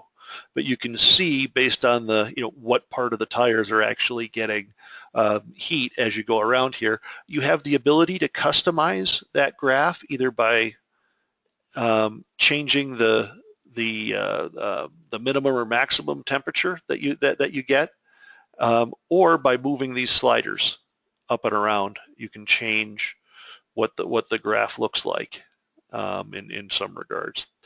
So you've got a lot of things you can do to play with it, change the colors, so that you can get it to be exactly what you want. I typically just leave it at the default because it's close enough and it identifies what's hot and what's not. And once you get used to looking at it, you'll understand it better. And that's the tire page. It also has the ability, has this little pop out where it will show you the steering wheel and all that, so you can click and see what inputs you were putting into the particular steering wheel at the time. And if you turn on the reference lap, it should pop out both of them. Yeah, so it pops out everything. So you can compare one to the other to get an idea of what's going on. Brings us next to the lap report, which is a pretty straightforward thing. The lap report. Quick question. On mine, I don't show tire temps. This is the multi-lap. I never promoted the pre-release to the released version because it has a couple of minor bugs in it that would cause a crash every now and again, and I hadn't. Okay. And I've got it fixed. It's a very rare thing, but it's, you know, if you want it, I would just download the pre-release version and it'll install it for you, and then you'll have that. So, and of course, all that in beginning of May, there's going to be a brand new release version that's not going to have a pre-release at all. It's going to be the 1.2, which is what we're going to look at here in a little bit. The fuel report. This is a way to, and if you're doing races with pit stops, ways to try and calculate what your best way to pit strategy is. You have a number of ways you can calculate things, so you can set an aggressive, standard, or conservative strategy. I find it interesting every time I think I've got a magic formula that's going to say, this will be the conservative one. I'll go and I'll do a race and it'll be the exact opposite. My aggressive one was the one that said that I was going to take less fuel than I thought, and I'm not quite sure why that is. I think it has a lot of the testing I do, I think, is on the super speedways, and that kind of screws things up a little bit in it. But you can use this and set these up, and it will show you, based on the strategies that you've picked, how many laps you have left given what it thinks the fuel consumption is going to be. So if you take, if you take the fastest mean, so you're taking the fastest, the average of the fastest laps, and you're taking, and you're doing that on lap time or fuel used, it will change what it's going to use as your fuel consumption value to figure out how many laps you have left. And it'll tell you, you've got 20 or 10 laps left. And typically you'll see a 1 or 2 lap difference between the aggressive and conservative strategy. Not always necessarily in the way you'd like to see it, but at least you get to pick what it would be like, what you want to see. So for example, if you take your slowest laps, and in there you take 7 of them, and you take the fastest for your aggressive, at least you'll know your slowest laps versus your fastest laps. You'll have an idea of, you'd expect slower laps to actually take more fuel because you're doing the lap longer, but also it could work the other way, or less fuel because you're not going to be going as quickly. But that on a aggressive strategy, when you're on the throttle more and you're going faster, one would expect to use more fuel. It doesn't necessarily work that way on super speedway stuff. But otherwise, it'll do the thing. There. I can do it with you later, Doug, because there's things that I've actually found through here when I was playing with that. So I can do it with you later on that, though. Okay, cool. Yeah, no, that'd be great. The last new thing here is we've got. Let's go back to Lime Rock here, because this will be more fun with Lime Rock. One thing that we've added recently was the multi-lap, and the multi-lap is pretty exactly what you'd expect it to be. You get to pick one channel. I like to take a look at brake, and then you can compare all the laps and then turn them on and off so you can compare one to the other. A big request for this was so that you can lay lap over lap over lap and just see how consistent you are. I'm embarrassed to show this because you can see my braking and my braking points here are not very consistent. Well, actually, they're better. Well, here they're not. Here they're awful. But you know, I did okay on this one. I mean, almost all of those are perfect. You know, they're right on top of each other. But it's a quick way to get an idea of, you know, how consistent are you being. You know, this corner is terrible coming into that one. I didn't know what I was doing. It seemed I like made a different decision every time. And it just gives you a way to do it. And you can plot any one of these signals. Doesn't matter what it is. You want to look at your manifold pressure. Well, there you go. That's what your manifold pressure looks like for all those laps. It's, yeah, and you can look at, you know, different drivers will have different signals available. So if we go to this guy, of course, he doesn't have pitch, but he should have, let's see, if we look at speed, where is it? You can look at all of his speed traps, or speed from lap to lap to lap, so you can get how consistent was this guy. You know, if he was doing the same thing over and over again, these speed plots would overlay each other. I don't think he was. The sandbox. Does anybody use the sandbox? I very rarely use it, and that's if I use it. Yeah, and the sandbox just gives you a way to lay out things. You start laying out a sandbox, start driving a distance plot to it. Then once you have a distance plot on it, you can put other things. Say you want to put a driver's control. You just kind of drop it on the track here. And you wanted a track plot, and then you just drop it, and then you can drag and drop these guys wherever you'd like. You know, you want it to the left or to the right, but I'll put that one on top. And then it'll split those, and then I can move this over to here. And then you can display different signals. So if I wanted to display the gear signal in my plot, it will do that, and you can see it bounces up and down, and I've got my gears, and it links in the track pack and whatever else. And you can put a lot of things in here. There's a number of different displays, G-force, you know, horizontal bar graphs, dial gauge if you like. Yeah, I'll drop one of those in here. And then for the dial gauge, you have to pick a signal to drop onto it. So we're going to pick throttle, for example. I don't know why you do that with a dial gauge, but you can kind of see it'll just do whatever you expect it to, you know, bounce up and down, do whatever it needs to. And that's kind of the sandbox. This also has the ability to preset, where you can save and load different things. So if you have them, you can also ask to browse for a preset, and that will open up the browser here, and it will get all the keywords down, or it's supposed to. Yep, and it will show you all the different ones that may have brake, that have mentioned brake, and these are all the different ones that people have shared over the years. So you can download those. And some guys have put some work into them. There's not a lot up there yet, but I just thought it would be nice to be able to share them so guys can have a quick way to try other things and look at data in a different way than what we might want to show you. And that's the quick tour of beginning to use iAnalyze Racing. Are there any questions, guys? What can I answer? I kind of been rambling here for about an hour and a half, and I just want to make sure that you guys are getting some value out of this, and you're seeing some, learning some new things, and seeing some things in the program that you might not have seen previously.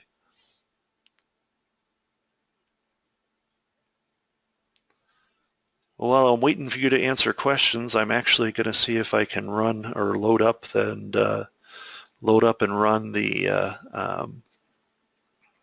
team viewer, the new version. Excuse me, I've got to bring it up in the development environment because I don't have it built for standalone yet.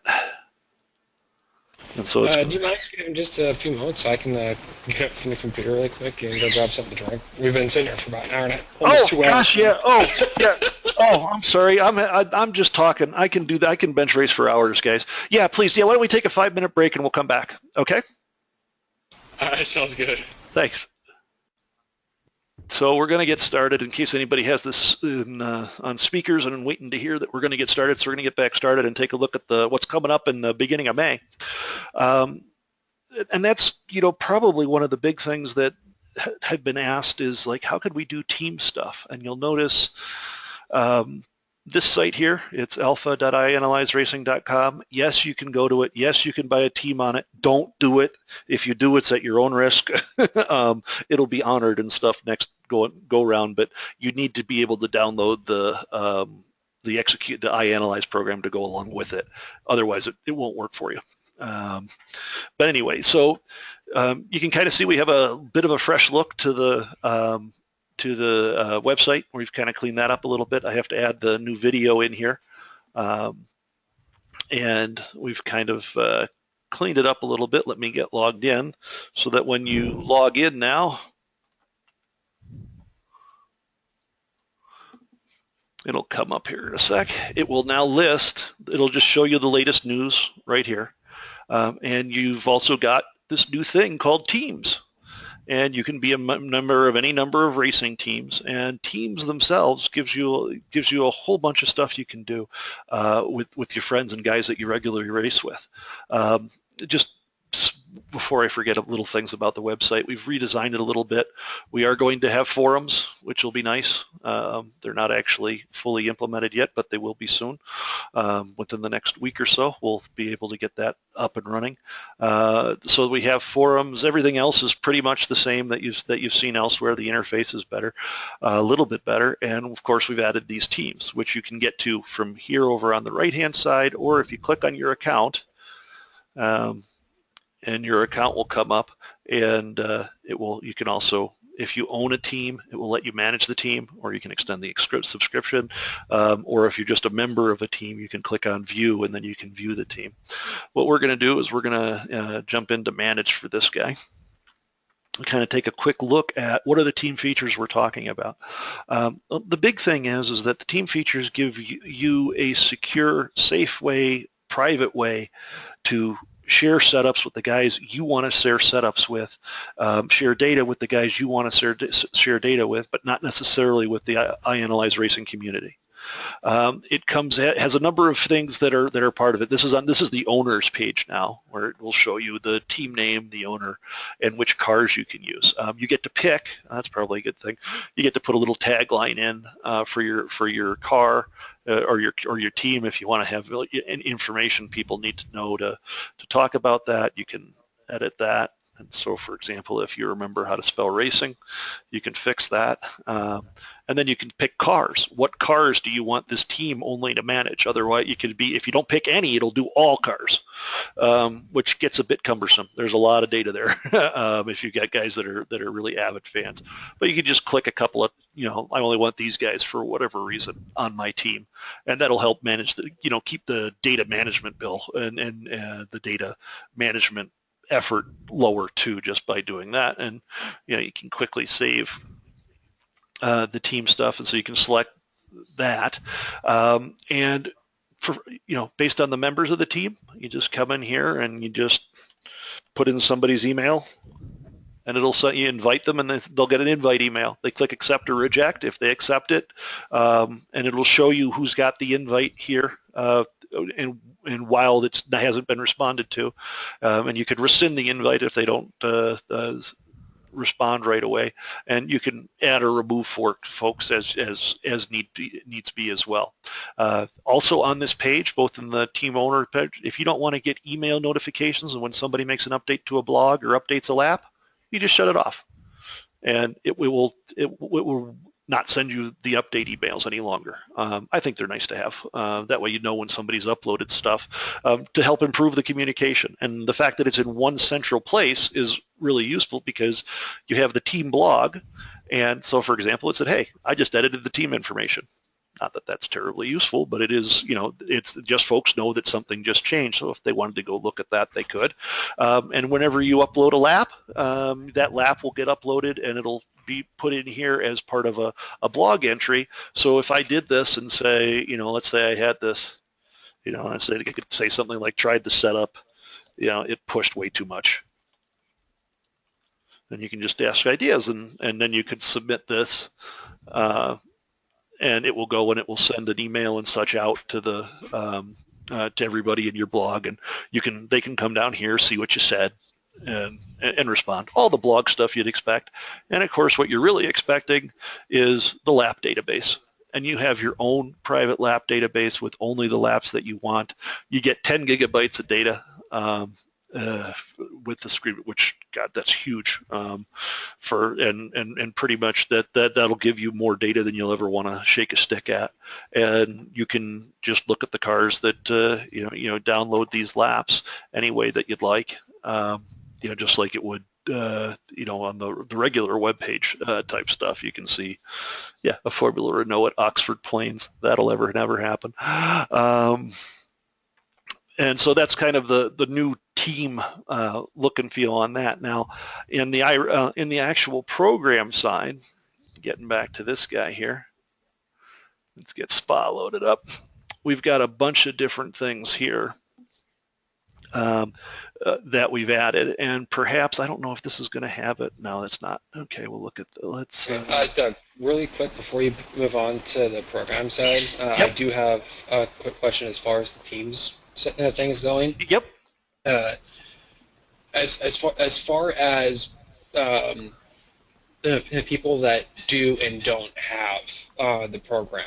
I mean, if they don't have the program, are they still going to be able to comment, make an account, here on the site, and if they don't have an active license, would they still be able to see, the forms of what's being discussed or whatnot? So, maybe somebody doesn't have an active license, but they can still give input, as far as the car's pushing too much. Okay, where's it pushing at, and backing up this way.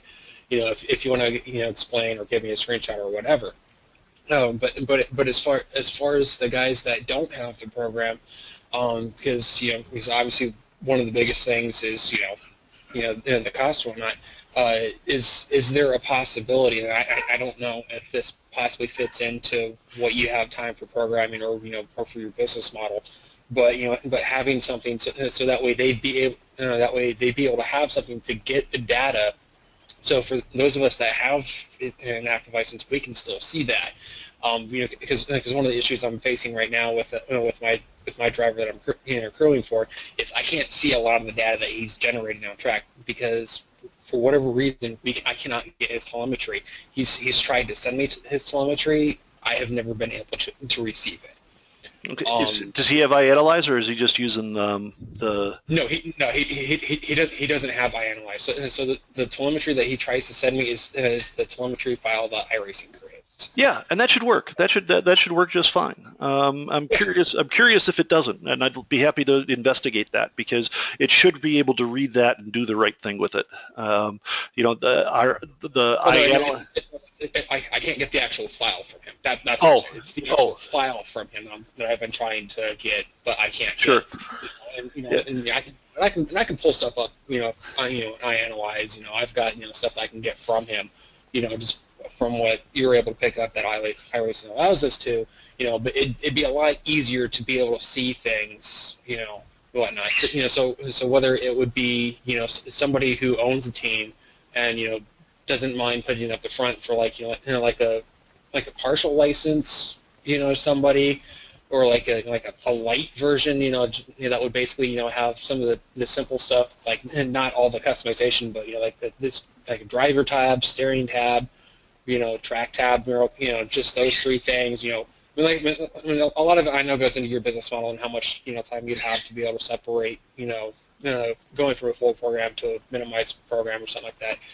But would something like that be possible? For some of these teams, because I do know of some teams that they're gonna, once you come out with this, they're gonna really try and push the rest of their guys to have, so that way it makes things a lot easier. But because not everybody can afford the full, full subscription cost, it's gonna hurt. But for the guys that can say, okay, well, I can go ahead and try and help out, but they can't really afford, an extra 5 full licenses. You know what I'm saying? Yeah, I understand, and quite frankly, right now the way things are set up, it's you've got to be a customer to be able to get at the team stuff. I think I eventually want to expand it in some way, and maybe expand a way to say, hey, if you bought a team, you can have a team recorder an executable that will, anytime this guy, one of your teammates who doesn't have the program, you can give it to him. So if he races that car, it'll upload his data to the team, and that's all it does. I may do something like that down the road, but right now, and the stuff is still relatively new, and I think while the idea is fairly straightforward and I don't want to say simple because it wasn't, but the implementation wasn't anyway. But it's a fairly basic idea. I mean, it's exactly what you expect to use the internet for, right? And I want to get that refined first. Then we'll work with just folks that are using it, and then once we've got that done, then we can expand to include folks outside of the paying customers, because my first goal is to make you guys happy and to give you guys the tools to go faster. That's to at least learn or to try and find the way to go faster. That's so I understand. I hear that. I mean, the other thing I get really pushed on is a demo version, and it's just, okay, what is a demo version going to do, though? I mean, I don't know. There's a lot that has to go into that in order to make it happen. And it's right now the way the model is set up for the data and stuff. Once you become a customer, that program is yours forever, and it never goes away. And that's kind of hard to do a demo version when that's the model. And the reason for that is that if you put data up and you've got the program, you can always get at the data that was put up before that time. And that will always be there. And same thing with the team data, that will always be there for you. Now, the cost of a team is $20 for the year, but the team owner, whenever he purchases the team, his license is extended to make sure that it matches exactly with the team's license. And every time you buy a team license, that will extend your iAnalyze racing license you already purchased. So when you renew it, it'll just automatically renew, so you don't have to buy the subscription again. You only have to pay for the team. So there's an advantage to being the team owner, and that it costs less, right? It's about half the price. So that's something you could work out probably. So I mean, that was the thing. It's a little tricky figuring out the model to make it work. But I think taking what you said, yeah, the idea is eventually we'd like to make it more inclusive and have at least get ways to make those team members useful to you. Even if they don't have the program themselves, they'd at least be able to upload data and you'll be able to look at it for them, kind of thing. All right, cool. Yeah. Like I said, I know a lot of it, is time that you have and business model that you've got going on here, but I see this and you're talking about, I'm thinking in my head, this is going to be great, but crap, we need paying customers to really make it effective right now. Yeah, right, and that's hey, that's part of the business model, right? I mean, I've got to try to find a way to make this a better than break even deal. I know. That's I love doing it. Money somehow, right? Yeah, well, I love doing this. This is a blast. I would do this, regardless. But at the same time, I have to be careful with what we do so I don't make dumb decisions that, end up costing whole tons of money. Anyway, getting on to the fun stuff. So new things that are on this, well, it has all the same basic stuff, except it has this guy, which doesn't have any data in it because I haven't done any pit stops here.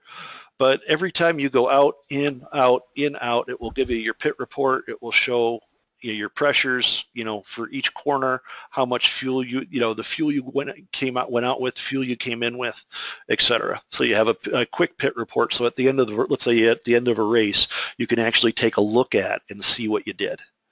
And that's a new addition. I'm going to have to through here. Now, one thing that you have is the teams. There's a little menu here, so you can click on a team and it'll open up the browser for you. And if you're logged in, it jumps you right to your team, just like you'd expect it to do.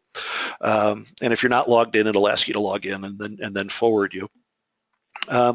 Also, you'll see that it has this little bulb, little LED type thing right here. That LED will flash when one of your teammates has uploaded a lap.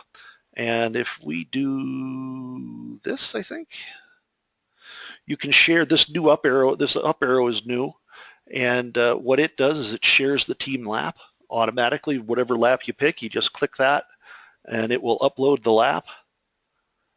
And when it gets the lap uploaded, it'll transfer it up there, and notice it comes back, and now this is blinking saying, hey, a new lap has come in. And you can see that, hey, there it is. You go click on it, and if you click on it, it'll download it right to the data source automatically. So you have 2 or 3 of you in a practice session, and you're trying different things or whatever, and guys finally come across a good lap. Hey, go there, click it, upload it. You guys have got it shared right like that, and you know you can, and you know you can go and get it just as quickly.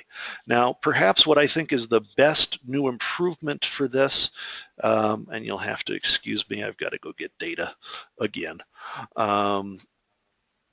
We've got to get into this guy, and we'll go to Southern National because I do all my finest debugging there, and we'll open that guy.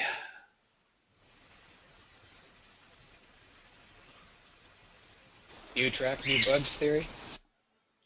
Pardon? It said new track, new bugs theory? No, short track, fast laps. It means I get to test what I'm working on faster. And so this isn't perfect quite yet, but now at the bottom we have this new exciting thing called the setup report, which I think is going to be just cool. And one thing that it does do is that it will highlight, if these are showing the same setup that was run from one to the other. Let me see if I can get some other data in here. Let's try that one.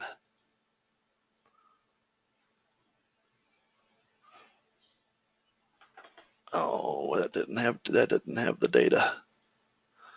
Darn it. One more shot at it. If it doesn't work, I'll have to get data sets picked out next time I do this.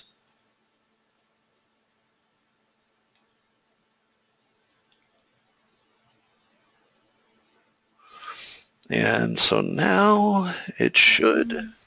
No, it doesn't have setup in it. It doesn't have a setup there either. But what it should do is allow you to compare.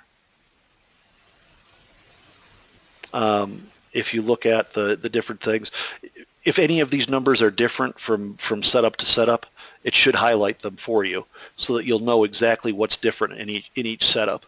And I tried to get it to look as close to the setup page that you're used to seeing in iRacing as I could. And I think it's close. It's not perfect, but it's close. And so this is all new stuff that's been made available, and I think this is going to be a big win, because you'll be able to compare this setup to that setup and really see what's going on with the car if trying to figure things out, or if you forgot what you did or what you changed, you'll be able to identify it much quicker here. Other than that, there are just a number of options that have changed here. We've added a few things. We've kind of improved the telemetry mode. That's still basically the same. Memory management is still the same, but we've added this processing mode. And what this processing mode does is that it allows you to pick when you want iAnalyze Racing working hard to process the data as it's coming in. And I always have it set to always because I always want it doing stuff because that's the way I find problems. But if you only want it during practice, and not during qualifier or during a race, you pick only during practice. If you want during practice and qualifying, hey, maybe you want to save those laps to get those, you could just say outside of a race, or you can just tell it never.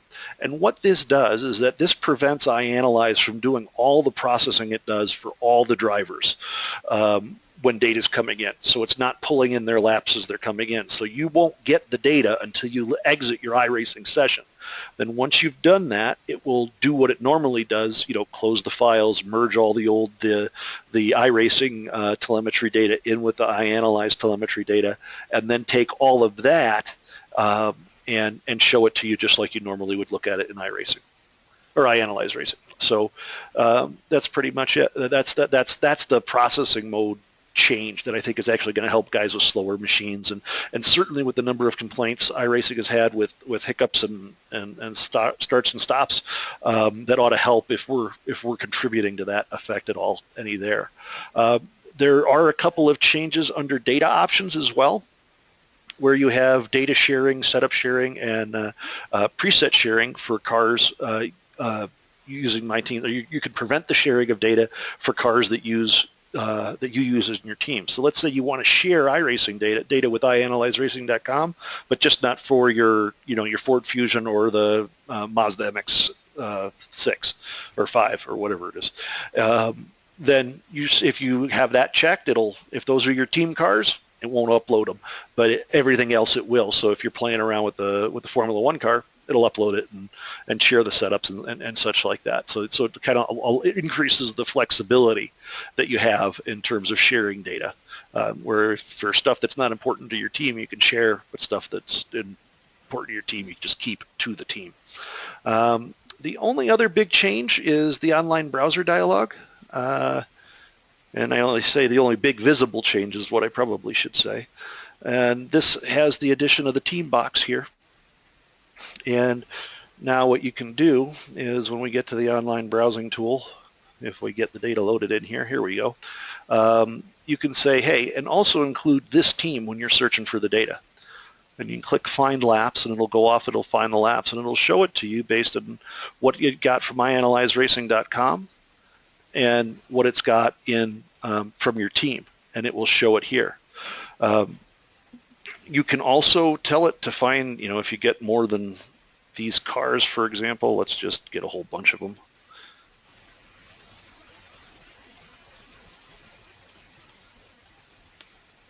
It'll separate it out by series. Then when you look at the series, it'll separate it out by season. So you can really split out the data and kind of just basically helping you parse it a little bit better than what you've got now. And just a different way of organizing it. And I think after our discussion today, I'm going to probably find a way to improve that even more.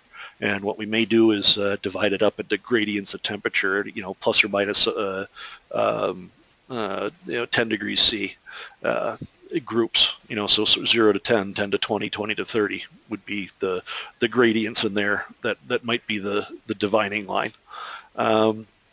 Although that sounds also something that might want to be a user configurable as well.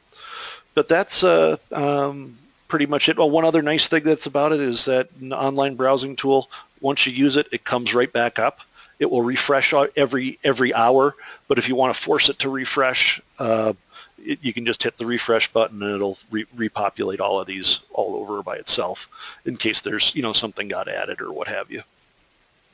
And that's the new team features in a nutshell, and what we're going to expect here. There's been a bunches of bug fixes as well. I've changed a bunch of some of the lower level stuff. It's also has and this won't be important right now, but it has the underpinnings of being able to do a dashboard, so that you can use your iPhone or iPad or whatever and use that as a dashboard.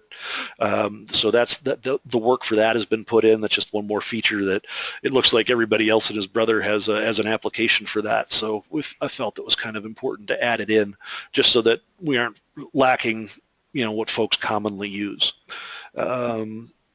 And I don't know, that's pretty much it. That's the new stuff coming. That's what we're going to be talking about down at the iRace for Life seminar, which if you can get down to Dallas and you haven't already told Cy and Alfred down there, go for, iraceforlife.org and get registered and come on down. I believe it's free for attendees. It ought to be a lot of fun. And this is my first one. I've never been down, but I'm just going to be happy to be presenting, basics of how to use iAnalyze Racing and presenting the team features as well. I don't know. That's pretty much it, guys. Do you got questions? What can I answer? What can I make better? What's goofy? What's not? What can I do for you? Stepping back to your options thing, I caught something that I'm not sure is something you put in or something that's tied to your computer. Okay, what's that? The options crew chief talk pit countdown. You have a different voice in there that we don't have options for. Is that something based on your version of Windows, or is that something in the program? There's actually a company called Sarah Voice. Okay. And if you watch the videos of when I demonstrate the thing, it's this voice that I use. I happen to like it. I am thinking, I hate the Microsoft voices. I think they're all awful. That's why it caught my attention. Yeah, I kind of figured. Yeah, Zero gets old pretty quickly, and David, David just doesn't appease to me. Yeah. Yeah, and whereas this Caitlin, she sounds great. I like her.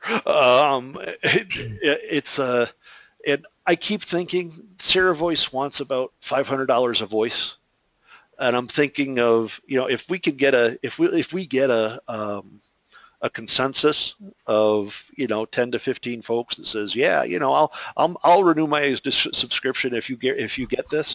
I'll go and I'll do it. I'll go and I'll buy it and I'll include it so it could be part of the setup and everybody could have that voice.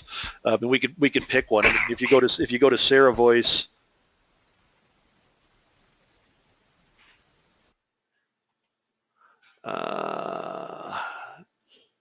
Sarah Voice. If you go to Sarah Voice, you can actually see that they have tons of different voices, and it's just a couple $100 for each one, which makes it kind of expensive to do. But you can. Nice thing is you can go with Scottish Heather, where or where's Caitlin? Yeah, she's the Irish gal. That's right. Where if you go there, you can go and you can. And it'll play it back, and there's, as you can see, they've got tons you can choose from, and their stuff sounds tons better than what does the Microsoft ones. So if you guys get together and say, Doug, we'll do it if you get this one, okay, then I'll do it. I'll be happy to. So any other questions? I do got one on the new pit report. Just so you know, when you were showing that, I did do the whole Wayne's World thing. I had to. The question with it though is when it does go off, is it kind of like in how iRacing is when you just stop the car and get out and it gets that last recorded one, or is it any time that the car comes into a pit and a pit stop's made, does it just like oval racing, if you only take 2 tires, is it going to get all 4 tires at once, or is it going to get just 2 that are changed? I mean, how exactly is it going to pick it up, and how's it going to read it as far as, is the car just stopping and you're getting out, or is it actually going into the pit box itself? No, you have to go into the pit box. You have to when you go down the pit road, you stop in your pit box. When you do that and you've entered the pit box itself, that's when it says you've stopped. Okay, and that's when you get the pit in numbers. Oh, actually, no, that's not true. When you enter the pits is when you get the pit in numbers. When you leave the pits is when you get the pit out numbers. I forgot I changed that. And so you always have out in, out in, out in, unless of course you crash and use the escape key. Okay, so pretty much it's gonna get the temperatures as soon as you cross the commitment line, or whichever score line that it is that they use. So if, for instance, you end up coming to a situation where you end up completely just having to lock the brakes up because somebody's spinning in front of you, or you came in way too hot or something like that, and you end up screwing up the temps significantly, because temps can jump up quite a bit when you end up locking them up. Then it's just that's gonna end up being that's what it is. It's like, next time try not to lock up the brakes. Yeah, well, and one thing is true is that when you do that,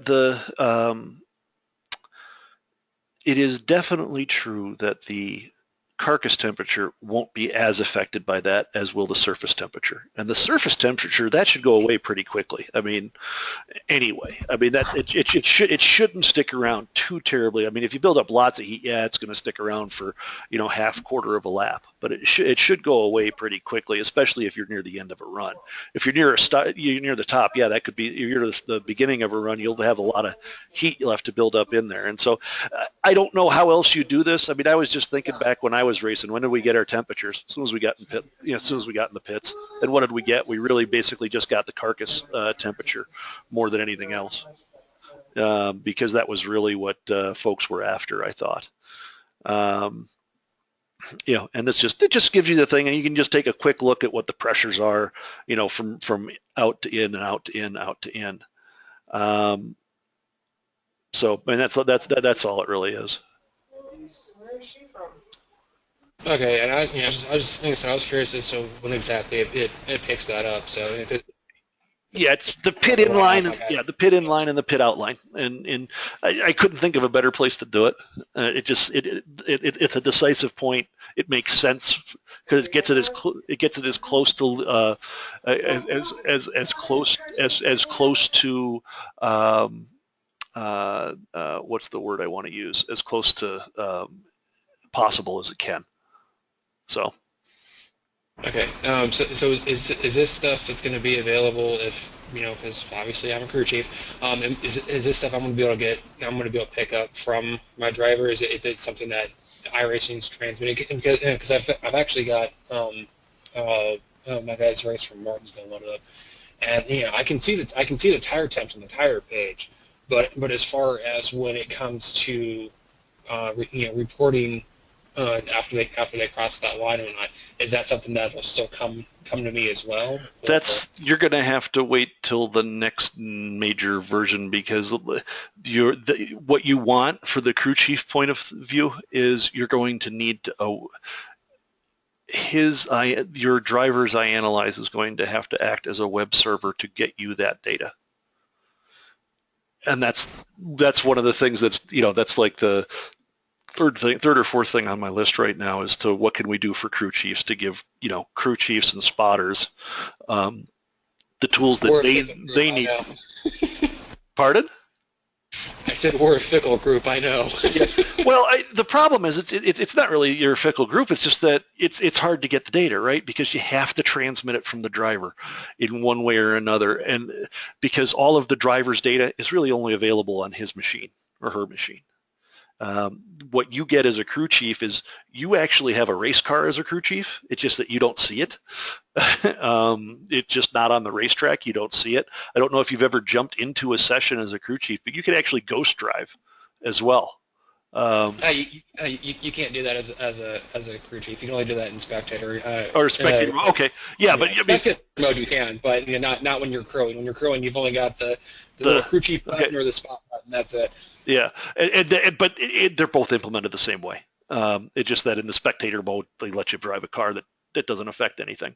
But in the crew chief mode, that car's just invisible and you don't see it. But the only data you actually get is the other car data, which are the 5 things you need to be able to generate the animations on the screen. Right? You need the speed, gear shift, RPM, track position, and steering position. If you have all those, you can make the car.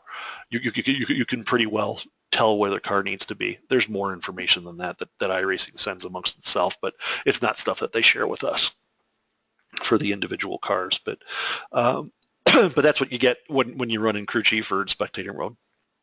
So that's why that's the way it is. So you need some way to get this data from that guy's machine to your machine, which that's a bit of a headache. So it's the next.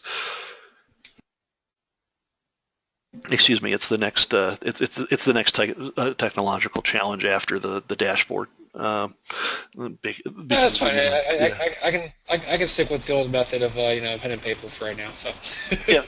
Well, no, but that's not to say it's not too far behind, though. I mean, that's the other thing. That's the other actual nice thing about it is that it'll be getting closer here because when we do the dashboard stuff, I'll probably end up having to hook a mode up where it will publish the data via iAnalyzeracing.com so that you can get it from that guy's computer without having to worry about doing all the handshaking and figuring out the firewall rules to get that guy's IP address and all that other junk you have to go through to get data off a local server somewhere. That would actually be pretty cool. So Yeah, to get there. yeah, but it's just work and level of priorities, and I think the biggest priority right now is get the team stuff out, get it to where folks like it. I think that even just catching up with iRacing and handling all their variable weather and variable track.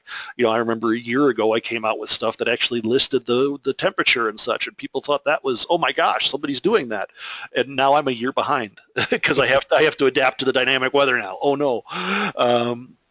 So I mean, they're just catching up to them in that regard. I mean, and I guess that's kind of what the team stuff is. I'm probably about 6 months behind, or 6 months to a year behind iRacing's development curve, because the team stuff came out about a year and a half ago, and we're just starting to get something that will support teams a little bit better here, which I think, I don't know if anybody else is that's doing this, which I think is pretty cool, because I think it'll be useful. The number of people that I have asked for this has, I probably get a question a week about it since we launched, and each one of those swears he's got 3 or 4 guys that would just love to have it if it only had that. So that'd be awesome, because it would be really kind of neat to be able to take some time and put more money back into this, and maybe get another developer working on the things I don't have time to, so we can get some more stuff done in here, because there's just more to add, and it is fun, and I love it. I mean, nothing makes me happier than when I hear guys are using it and they're getting faster, and they're just excited about it, and it's fun for me to watch folks use this stuff too, because that's, hey, this is what I created, how do you use it? And users always surprise me and do stuff I never thought of, so it's always fun that way as well. So that's just hopefully we're going to be what the plan is. I mean, one of the nice things about this is that this is a labor of love, and it's really, I just enjoy hearing guys get faster by using the product, and because that's, to me, it's fun. I mean, I love building tools and seeing how the tools are used, and so everything that I make off of this goes right back into it. So in one way or another, whether it's paying for the cloud service or new tools or the latest versions of stuff. I mean, it's other things, like I've just upgraded all of the controls, all of the underlying stuff that nobody really cares about, so that we're on the, except me, so that we're all on the latest stuff, so we're on the latest Microsoft stuff, so we have the latest security patches, so we have as few issues as we possibly can, and so I'd like to try and do and make sure we do all of that. Anyway. Douglas, I had a question back under options. Yep. As far as the, I think it was under the telemetry mode, you were talking about when you could have recording and not recording. Right. Can you kind of run back through the processing mode? Sure. The processing mode, it will always record. It will always record your session. So, I mean, it will always do the right thing and do what it was designed to do. It's just the question of, should it do all of the work that it needs to make that data available to you during your session? And the reason is twofold for this. One, depending upon how you have your memory management set up, if you do it like this, it gets very expensive. If you're in a 40-car race with 200 laps, especially at a place where it's a long minute lap. Just memory-wise, you start using a lot of memory, and it keeps them all in memory because that's what you asked it to do. So you've got that. Plus, all of the work, if you've got 40 cars going 40 laps, you have to get all that data and process it and churn it. And oddly, one of the hardest things to do in iRacing through their telemetry stream is to definitively decide when a lap has been completed. It sounds backwards, but it actually makes lots of sense given all that iRacing has to do to make that decision themselves. There's only so much of that they can communicate down to us, and what they communicate, and still have everything be timely. And so when they communicate it down to iAnalyze Racing, it's there's a whole bunch of processing that still needs to be done just to make sure that they didn't undecide that the lap was completed and then completed it at a later time. So all of that processing takes up a chunk of time too. So what this processing mode does is says if you have a processing mode on, it'll work like it's always worked. But this gives you options of when you can turn it off. So if you only wanted to process that data when you're practicing or in a practice session or in the 5-minute warm-up, you can do that. And what it would do is that it would make that data available to you so that when you're in the car, You can go back to the garage. You can Alt-Tab, go back to iAnalyze Racing, look at some stuff, make some changes to the setup, go back out, do another session without having to exit iRacing all the time. You just use Alt-Tab to switch between the applications. And outside of a race is, the other option to only during practice. It gives you a little bit, it lets you record for qualifying if you wanted. And of course there's never, which is never process it, just write it out to the disk. And then if it's on never, if you hit Alt-Tab and go to iAnalyze Racing, no data will be there. And it won't be there until you finish your session, at which point it will load everything that it brought back in after merging all the data like it normally does.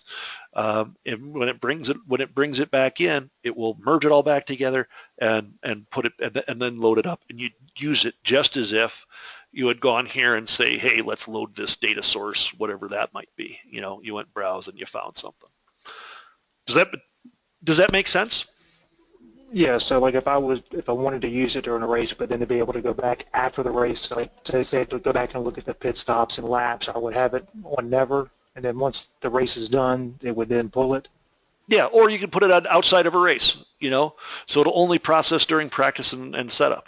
Okay, and during a race, it won't process. It'll just write it to the disk. That's all it'll do.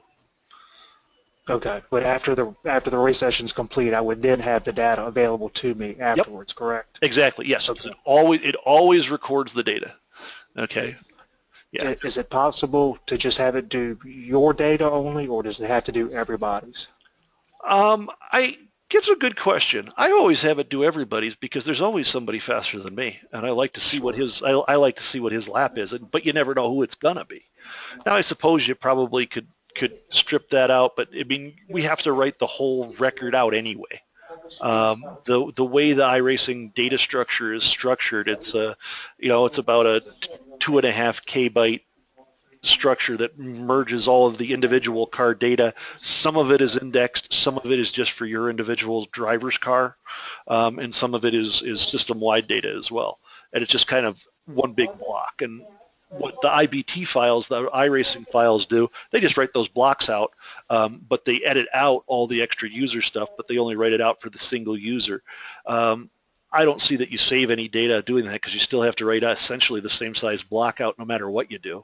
The only thing that's smaller is the session updates, because every so often there's a session update if somebody leaves the session, enters the session, what have you. And we use that for a number of different things, but that's not included in the IBT file.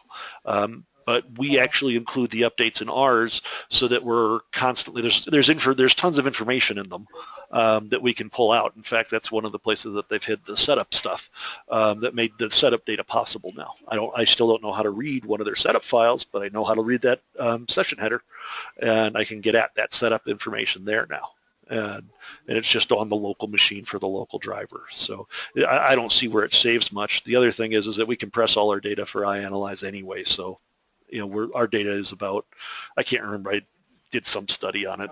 I think we're 10 times smaller, or maybe at least half as small. We're smaller anyway. It depends on the laps, of course, but. Okay, excellent. Thank you. No worries. Anything else, guys? Curiosity on that, while we're still on the subject, is the processing. Have you noticed any difference as in the amount of time it would take when it comes to the processing mode? I mean, like for instance, like how it is right now. I mean, if I were to go out there and run 50 laps with me and like 2 or 3 other cars out there, I mean, it doesn't take that long. But throw, for instance, Martinsville, 250 laps and 31 total drivers. It sits there for a good minute before it processes all that. So is there a difference in processing speed that this takes, or like if you only have it on during practice, so if you get all the data for a race, does it just go ahead and write the disk, and then the only processing you're going to have is when you go and try and load it up? Yeah. Or is it?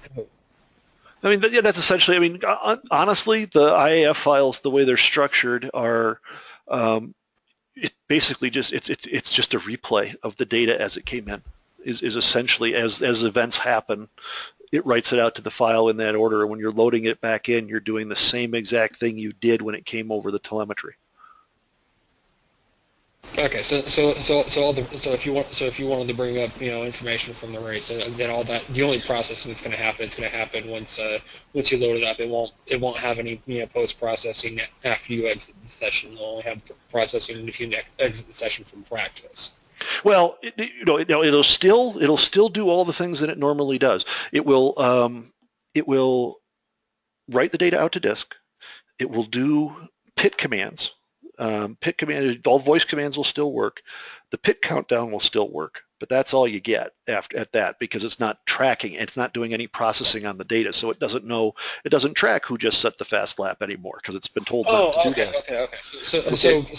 So inputs are still going in. It's just outputs are going straight to disk, and then that's it. Right, and then when the session ends and you leave iRacing and get to go back to the web page to press continue or what have you, when that happens, then just like iAnalyze does now, if you're in dual mode, it will merge the iRacing data with your data, with the iAnalyze data. It'll merge those together, and then it will load that file in so you can get at the data.